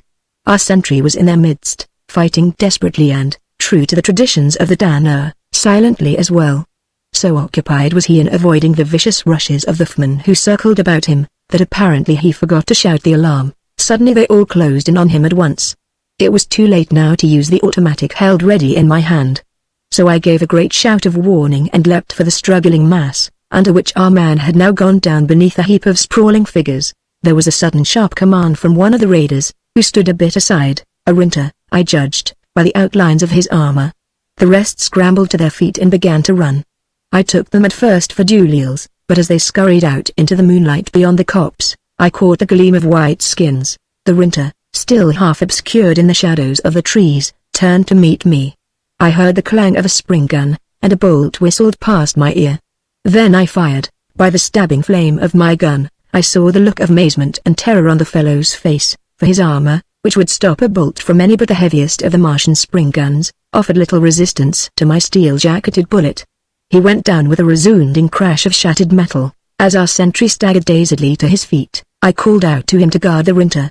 With mighty leaps then I flashed on out into the moonlight after the fleeing ghostly figures. I did not fire again, for I was rapidly overtaking them, and my ammunition was precious.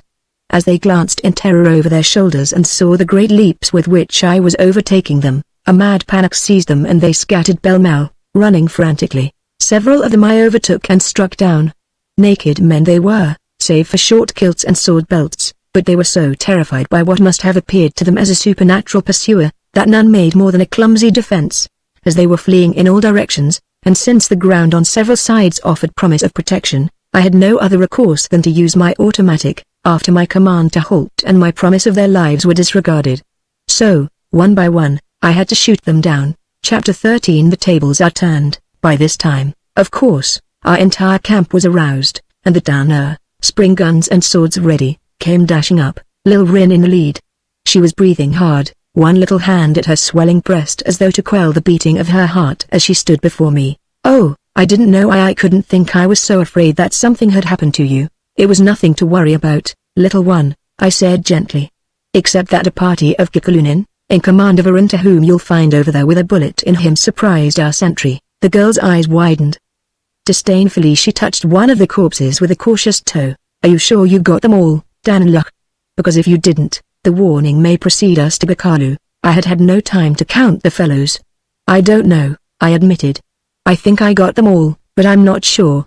I only know that I plugged everyone in sight." Lil Rin was thoughtful for a moment. "The best thing for us to do is to dash on ahead at full speed. If any of those Gikalunin did escape, we ought to overtake them. We should be starting now, anyhow." So we leapt for our saddles, and in a matter of moments were again galloping over the countryside in the weird Martian moonlight. But gallop as we might, we overtook no one. As we raced on, a thought struck me. "Lil Rin," I called to her. "We should be able to trail the fugitives, if there were any, by the dogs. Let's give them the scent." She gave me a puzzled look. "Scent? Why, what do you mean, Daniluk?" "Let them smell something belonging to the enemy, and then trail them by the scent," I explained. "What an odd thought!" Lil Rin exclaimed. "Can dogs on Earth do that? I never heard of a dog being able to smell." So, the dogs of Mars differed from those of Earth in more than size. And my bright suggestion was something of a dud. We had now reached very flat country in the region of fertile, cultivated plains, and the problem of concealment during the following day was a big one. If we were successful, one more dash through the night would bring us to Gikalu in the bleak silence just before dawn. At this hour Julials would be torpid with sleep, and we could count on meeting little opposition except from their masters. A headlong attack, pushed home silently at that hour, as the Danur knew well how to do it, would probably put Gakko safely in our hands, but the risk was great, particularly in the matter of concealment for the day. Finally, just before the eastern sky began to lighten, our scouts found an irrigation ditch, an artificial branch of a canal, along both sides of which melon patches stretched for miles. The ditch was of no great depth, and it was filled with water. At this point then we decided to conceal ourselves. Fortunately, the banks of the ditch were sloping. So men and dogs lay down quietly, their heads pillowed on the shallow banks. If now and then a Danur head might be seen from a distance, it would be of about the same size as a melon, and probably would attract no attention. Lil Rin and I worked our way upstream about a quarter of a mile, to a spot where the ditch made an angled turn, raising our heads cautiously from time to time to gaze across the level ground. 2 or 3 times we saw Julials laboring in the distance under the lash of an overseer, but there was no sign that our presence in the district was suspected. Closer we approached to the turn. Again we raised our heads cautiously, Lil Rin covering hers with her cloak, that her golden hair might not catch the glint of the sun. Yet, all seemed peaceful. No living creature was in sight, save in the distance. So we went on. We had not gone 20 feet further before we were trapped. Here, on both sides of the ditch, the melon vines were unusually thick.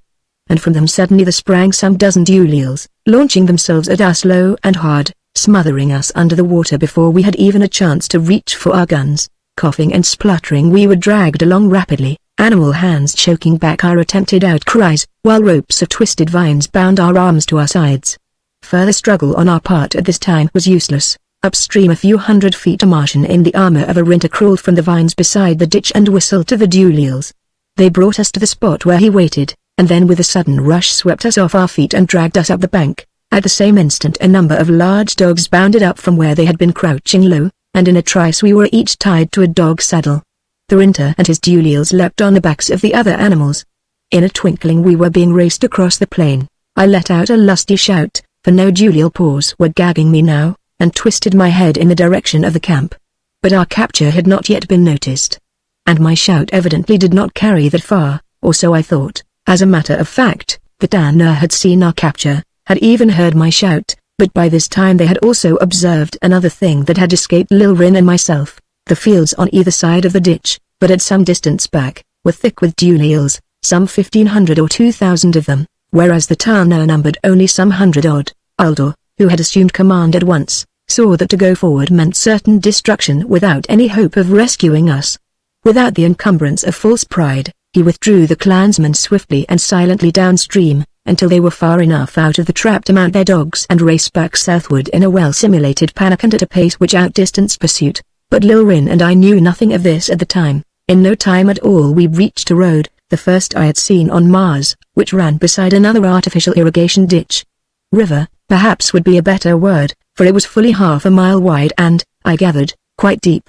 At intervals of 2 or 3 miles were spaced little villages, similar to the one in which I had rescued Nowlan from Gakko's followers. Villages, or rather, groups of entrances to underground dwellings. And little gatherings of slaves and Ilden stood aside to watch us race past, eyeing with casual curiosity the slim figure of the golden-haired girl and the sturdy build of the man with strangely dark hair. At length we came to a bridge, or more properly a causeway, for it was really more in the nature of a dam with many sluice gates than a bridge. Here we were met by a detachment of 15 Ilden in command of an Epps, a lesser lord. And when Nowlan saw them her face fell, "For," she whispered to me, "they are in the uniforms of Gakko's bodyguards." Galdro would dignify no prisoners except those he thought of the utmost importance by an escort of this sort. While we were in the hands of Amiranta and his Duliels, it looked as though our capture had been an accident. But now I am afraid Gakko knew of our coming all along. Someone has betrayed us. Dananlich. Chapter 14. We reached Gakalu. We were allowed no time to rest. Our arms were freed, but then we were tied to the saddles of fresh dogs. Away we went, at breakneck speed, over the causeway and up the road toward the sea. The Ilden who raced at our sides kept strict military order and maintained a wary watch.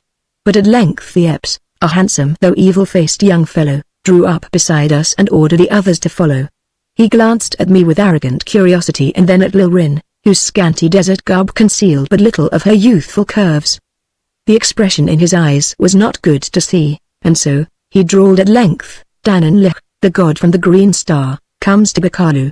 "Is your name really Dananlich?" "It is Dunhanley," I replied. He scowled. "It sounds much the same. And did you really come from the Green Star? What do you think?" I snapped. And at this he laughed mockingly. "It is a good story, anyhow," he said, "and one that the people love to swallow." "With what, pray? Did you darken your hair?" "That is its natural color," Nowlan cut in. The Epps turned to gaze appraisingly at her again with that expression that made my blood boil. "Do that again," I gritted, "and I'll find the strength to break these bonds and tear you apart." He glanced at me in pretended surprise, as though he did not understand. But underneath was that air of arrogant mockery. "I'll make a bargain with you, Dananlich," he said after a bit. "Gakko knows of your coming, but not of the girls. These men are mine. Their loyalty to me is above even their loyalty to Gakko.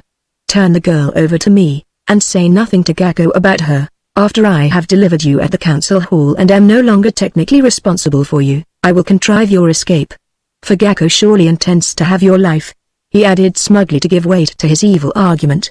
The lesser lord's eagerness to double-cross Gakko, his commander-in-chief, is not to be wondered at. Throughout history, tyrants like Gakko, who depend on unscrupulous underlings to maintain their power, have been stabbed in the back when they least expected. Indeed, from this history-proven fact may come the original thought behind the saying that they who live by the sword, shall die by the sword. I saw Nowlan stiffen in her saddle and turn scarlet.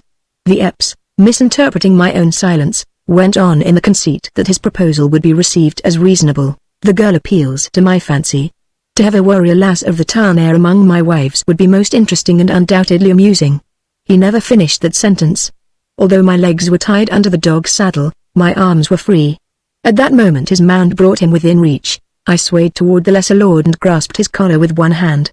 With a wrench, I jerked him clear of his mount and planted a crashing blow in his face with my other fist. "Now, Nowlan, now!"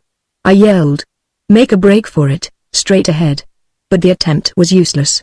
The dogs on which we were mounted would not obey us, and in a moment we were borne helplessly to the ground by the avalanche of Ilden who leapt at us from behind. When the pile was unscrambled I still held onto the Epps, choking and gasping from the twisting of his collar. I managed to drive my fist once more into his face before his minions pried me loose and my dog scrambled to his feet. The lesser lord stood there spluttering and cursing, wiping the blood from his face. After a flood of invectives, he thrust his battered features forward into mine, for his men were holding me so that I could hardly move. His voice rasped with bitter malevolence. "Were it not for Gakko, I wouldn't buy the 7 Alarin. I believe I will in spite of him. When he does see you, I can tell him you were hurt in resisting capture, and," I interrupted him sharply, "I shall tell Gakko of your treason to him. Perhaps Gakko knows enough of your reputation even now to credit the infamous proposal you just made." He grew suddenly pale, in strange contrast to the blood on his face. His manner changed just as abruptly. "Enough," he said. "It was my mistake. I did not understand your viewpoint, or I should not have asked you to do anything dishonorable in your own eyes. But I will offer you another bargain." So I had won the upper hand, prisoner and all. "Say nothing of this to Gakko, and I will agree that you and the girl shall have every possible courtesy and comfort as long as you are in my hands. Is it agreed?" he demanded anxiously. "Agreed," I said, and at this, the fear went out of his eyes, though there was much of worry left in his expression. Enough worry, I thought, to make him keep his promise. Or was it? Through all this the Ilden had sat with wooden faces, though once or twice I caught the suspicion of a fleeting smile here and there among them. The Epps' followers may have been loyal, but evidently they were not personally displeased at his discomfiture. Lilrin too was smiling a bit, but pretending she had noticed nothing, so we went on, by easier stages now. Nor were our legs bound so tightly, and frequently the Epps had water offered to us and several times food. Once we stopped for a rest, which was most welcome. But I knew that every time my back was to him, the Lesser Lord's eyes were boring into me with baffled hatred. Finally we reached our destination. Gakalu looked more like a great Pakau flower garden than the teeming city it was. For miles in every direction the gardens lay, diamond-patterned, between diagonal rows of streets paved in dull red, but with scarcely a building above ground. That is, if the little ornate structures constituting the entrances to the underground city were accepted. Just below ground another system of streets was laid out in squares, at an angle of 45 degrees to the paths above. The main arteries of this underground system emerged at strategic traffic points beyond the city. The ground level, in other words, was in reality the roof of the city. The gardens, each surrounded by a low wall made from fragments of the iridescent stone, were places of recreation, rest and amusement. Here an open-air cafe, with tables of intricate golden metal or carved stone, where refreshments were being served among gorgeous varicolored blooms. There, a recreation center, with crowds watching some game or performance. Gakko's palace, castle, or council hall, whatever one chose to call it, for it served all three purposes, was an edifice of such transcendent beauty as I had never seen before. In general lines it resembled somewhat the modified pyramidal motif that became so general on Earth in the second quarter of the 20th century. The structure stood at the very edge of the polar sea. In fact, abortive little waves of that windless expanse of water lapped and broke against one face of it, and reached halfway down the two sides. As we approached down one of the diagonal streets, my heart leapt with satisfaction. The before us lay anchored the Ilman fleet, our allies, about 200 yards offshore, great raft-like, flat-bottomed craft on which huge spring guns were mounted. Every few moments one of these would hurl a half-ton of rock at the castle, which would shatter quite futilely against the iridescent monolith, leaving its surface, as far as I could see, unmarred. I cursed silently under my breath. It was quite obvious that the Ilman attack was nothing but a gesture. Gakko had more men than the Ilman could possibly crowd on their ships. Besides, the ruler of Gakalu had the advantage of mobility. No matter what spot the Ilman fleet might select for a landing, the defenders could concentrate a superior force there before the maneuver could be made effective. So Lilrin and I had no hope of rescue from the ships. Chapter 15 Condemned by Gakko. Immediately on our arrival, we were hustled through the triangular gate in the base of the castle, on into a tunnel of the same shape, the walls coming together at an angle above to form the room. The passage inclined upward, curving about until it emerged between bastioned walls of the castle proper on top of the base. Our party was halted here by a shrill order from the commander of a unit of several sturdy young Amazons of Gakko's personal guard. With some little military ceremony, and a malevolent glance at me, the Epps handed us over to the girl guard, and with his followers turned back down the ramp. We were immediately seized and shackled. Noting the fetters that were in readiness, Lilrin threw me a meaning glance. I knew what she meant. This was but another evidence that our arrival was expected. The girl in command surveyed us with interest, but gave me most of her attention. Evidently with my greater height and more muscular build than the average Martian, I was more of a novelty even than a girl warrior of Vidana. These young Amazons were clad in armor, and little else. Each wore upper and forearm guards on the right arm with a large round shield protecting the left. a curiously fashioned corselet or short cuirass, held up by broad straps, protected the shoulders. Underneath was a broad girdle of heavy leather and metal plates, from which hung thigh guards and a kind of brachier. A kilt of chain mail, shin guards and sandals completed the equipment, except for the short, curved, heavy-bladed swords they carried. "Come!" commanded their leader shortly. She led the way briskly through a smaller triangular gate into the castle, and there was much resonant clashing of metal in the guard's armor as we followed. Lil Rin spoke in low tones to the girl who marched beside her. "I didn't know there were any girl warriors in the northern cities. I thought that only we of the Dan and the other clans of the Desert Ring. We are the war wives of Gakko," the girl explained shortly. "How many wives has he?" I broke in. "The women, God bless them. Ask them for a little confidential information and they'll spill the beans every time." 31, she replied, her whole manner becoming more friendly. "That is, 31 war wives. The rest don't matter. They are merely slaves, playthings. We rank as Epson and have all the privileges of men." Then, after a pause, "Most of us war wives are from the clans south of Kakalu, on the other side of the desert ring from the Tana. Gakko will probably make you one of us." Lil Rin bent her head quickly to mine. "He will not," she whispered tensely. "You're telling me?" I whispered back reassuringly. "Are you really Dan and Luck?" The girl on the other side of us now asked me. "I am Dan Hanley," I replied. "Sorry to have to meet you under such, disadvantageous circumstances. When I want to turn on the charm, it really gushes. Warrior or no warrior." The girl was pleased. "Yes, that is what they call you, Dan and Luck. And there are lots, too, who believe in you, and think Gakko should not oppose your becoming a Lala," and she gave me a look that meant plenty. Further conversation, however, was interrupted by a curt command from the leader as we approached a grill. Through this we could glimpse a great hall decorated with luxurious and colorful hangings, magnificent carvings and statuary, and a riot of immense, brilliant Martian flowers. There came to us the murmur of many voices, with the occasional shouts of men and the shrieks of women drunk with Lil Kwok. We were motioned to stay where we were. The girl in command approached a section of the grill and pressed on it with her hand. A cleverly concealed little triangular gate opened. She went in, leaving it ajar. Through this opening we caught a better view of the great tables, of the men and women lounging or sprawling about on the benches and couches. The girl beside me sniffed contemptuously. "It's like this every day, since Gakko first hinted at his plan to be a Lala," she said. Lil Rin looked at her sharply and then nudged me. I managed to get in a knowing wink in reply. In a moment the leader of our captors returned, followed by an impressive figure of a man. The girl leader of the guard waved her hand toward us imperiously. "Here they are, Gakko." They were just brought in. Gakko, though neither as tall nor as heavy as I, was nonetheless a commanding individual among Martians. He was possessed of somewhat more than a normal height and breadth of shoulder. I judged him to be a man of about 40. His face, though showing the signs of his dissipated, licentious life, nevertheless indicated both intellect and strength of will. He folded his arms casually and surveyed us with a kind of detached interest. "So this," he mused, "is the famous Danon Lech, who threatens the peace and security of a whole world because of a silly ancient tradition." I started to make a reply, but the girl leader shrieked a sudden command to be silent in the presence of the Allah and struck me sharply on the mouth. So I had to keep silent, especially since Gakko, for all his assumed carelessness of manner, took care to keep several of the girls between himself and us. But for an instant I was on the point of whipping out my concealed automatic and ending the matter then and there. Gakko continued to gaze cynically at me as his glance swept me insolently from head to foot. For an instant a gleam lightened the lazy arrogance of his eyes. Presently he permitted himself to pronounce upon my fate. "The man is to be placed in a cell, just as he is, with food to eat and water to drink. But give him no other clothing, and do not let him bathe." Suddenly conscious of my somewhat tattered garb, with the desert's red grime still upon me, I glanced down, puzzled as to the meaning of this strange order.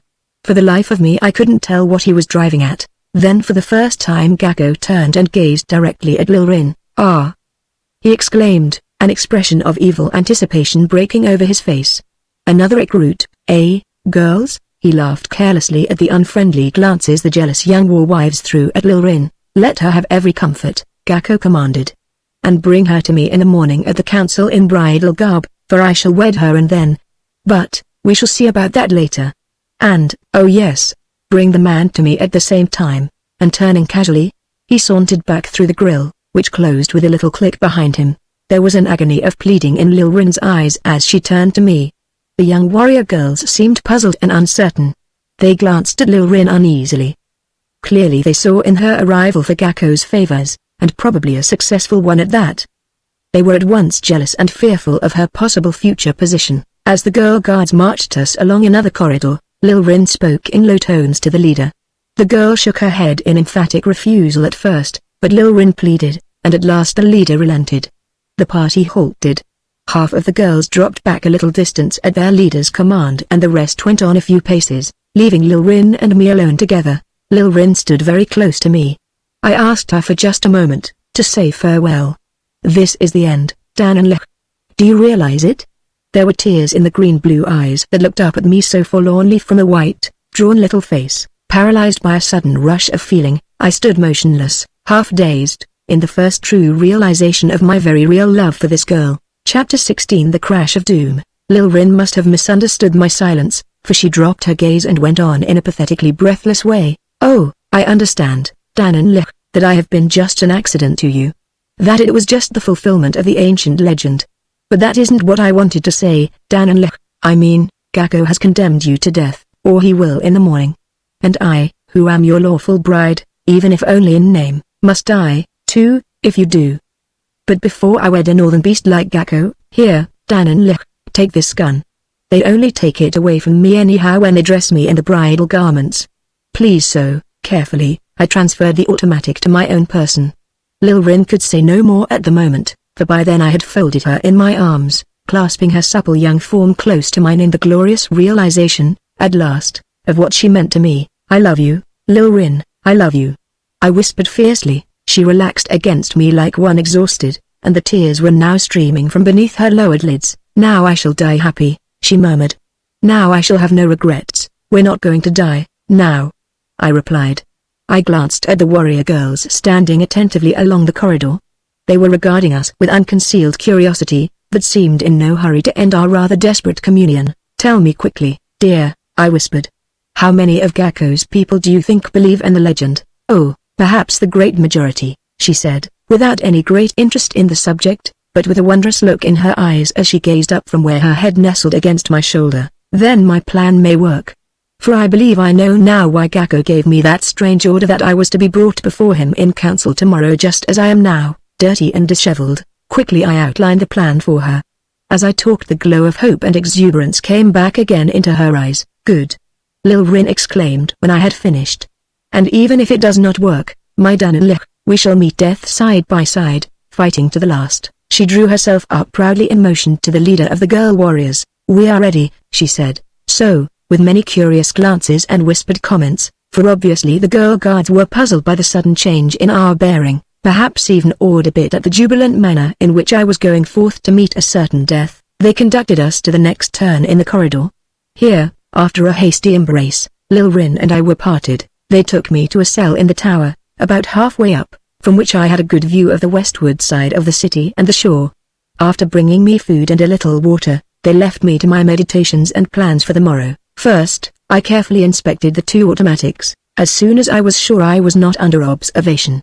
I spent some time in practicing, until I could draw those guns from their concealed holsters with my old-time skill. Then, detail by detail, endeavoring to prepare for every possible contingency, I went over my plans again and again, until last I dropped off to sleep. In the morning, 4 of the warrior girls came to conduct me to the council hall. They led me to a grilled door, and while I awaited the signal that would bring me before Gakko, I had plenty of time to study the great room and the throng within it. Gakko was giving the crowd a harangue that would have been a credit to an earthly politician. A master of dramatic art, he was cleverly painting a picture of himself as the popular leader, while holding his cohorts in suspense as to some great revelation he was about to make. He contrived to put across the impression that this matter would be one of great amusement to them, as well as to himself. And now, he shouted, behold the fair barbarian of the desert allies, Lil Rin of the Dana. Is she fair enough, I ask you, to be the bride of an Alala? And he put into this last phrase a subtle suggestion. My heart pounded as I saw Lil Rin step forth with stately grace. 2 of Gakko's warrior girls, weapons drawn, were at her side, and 2 more behind. Gakko, with dramatic dignity, stepped back a pace as with a sweeping gesture he centered the attention of the throng upon her. There was a sibilant intake of breath all through the hall as Lil Rin stepped forward, A murmur of surprise, and then a roar of approval. Her costume was so gorgeous, I could not have blamed the war wives for any pangs of jealousy. Unnoticed for the moment by the crowd, Gakko glanced at the door. Hastily my guards swung it open. Before I had time to guess their purpose, they seized me roughly, pulling and jerking me this way and that. They hustled me out on the platform in such a way as to make it appear that I was cravenly resisting, and had to be dragged along. From my appearance in such grimy and tattered garments, and from the manner in which the warrior girls were roughing me, I must truly have presented a ridiculous contrast to Nowlan. A roar of laughter echoed through the great hall. Now Gakko was shouting. Can this be the great Nowlan of the legend, the hero of the Green Star, the Alala of Mars? No. No. Roared the crowd between gusts of laughter. I leave the decision to you, my people. Gakko shouted, holding up his hand for silence. Shall this fair barbarian be the bride of Gakko Alala or of this false hero of the legend who now cringes at my feet? Gakko pointed dramatically at the spot where he expected me to be. For with this last speech of his as their cue, the girls who were guarding me began again to jerk me this way and that. I sensed their purpose was to trip and hurl me headlong to the floor before him. Well, I would have to disappoint them. In fact, what with my earth strength and all, that was precisely what I did. To their utter astonishment, it was the four of them, and not I, who went sprawling when they attempted to hurl me at Gakko's feet. In a single bound I covered the space that separated me from Gakko. When I felt the floor under my feet again, I lashed out with all the momentum of my leap and every ounce of strength in my body. There was a sharp crack. As my fist landed on Gakko's jaw, the blow literally lifted him from his feet and hurled him headlong from the platform and down the steps, where he lay an inert and lifeless mass among his own lesser lords. For a moment, breathless silence pervaded the hall. Not a Martian moved. Slowly, ominously, I stepped forward to the edge of the platform facing Gakko's minions, a gun in each hand. Chapter 17 Alala of Mars. Proudly, calmly, as though on parade, Nowlan stepped to my side and stood quietly alert. A murmur arose in the back of the hall. There was the clang of a spring gun and the thud of its bolt somewhere behind me. But I had caught a glimpse of the gun, and I fired. The roar of the automatic stunned the Martians, and there was silence again as the faint fumes of gunpowder floated hazily about me. Then the Rinter in the back of the hall who had my bullet in his arm began to shriek. And pandemonium broke loose. The Ild and Gakko's freemen were milling about and struggling among themselves. Half of them were panic-stricken, fighting to get out of the room. The others fought because they were attacked, or because of they knew not what. It was in the pit of the Epsin, just beneath our feet, that our danger lay, and in the warrior girls who had been guarding Nowlan and me. I was conscious that several of the latter were now circling in behind us on the platform. Diversion came just in time to save me the necessity of turning to face the warrior wives. Several of the Epsin made a rush at us up the steps. Raising both guns, I hurled fire and lead at them. One after another they threw up their arms and tumbled backward or plunged sprawling on their faces. Behind me I heard the warrior girls squealing in fright and scrambling down the steps. Thunder. Lightning. One of them screamed. It is Nowlan. In truth, according to the legend. I glowered at the crowd. Wherever my glance fell, men shrank back, fear and wonder upon their faces. I stepped forward a pace then and held up my hand for silence. The turmoil hushed. I pointed to where the lifeless form of Gakko lay grotesquely sprawled. There lies Gakko, I said. Then, tapping my chest, here stands Nowlan of the thunder and lightning. Nowlan of the great strength, Nowlan of the Green Star. Are ye Gakko's men or Nowlan's men, or is there perhaps among ye one who cares to contest the claim of Nowlan as Alala? I do not know how the thing would have come out in the end.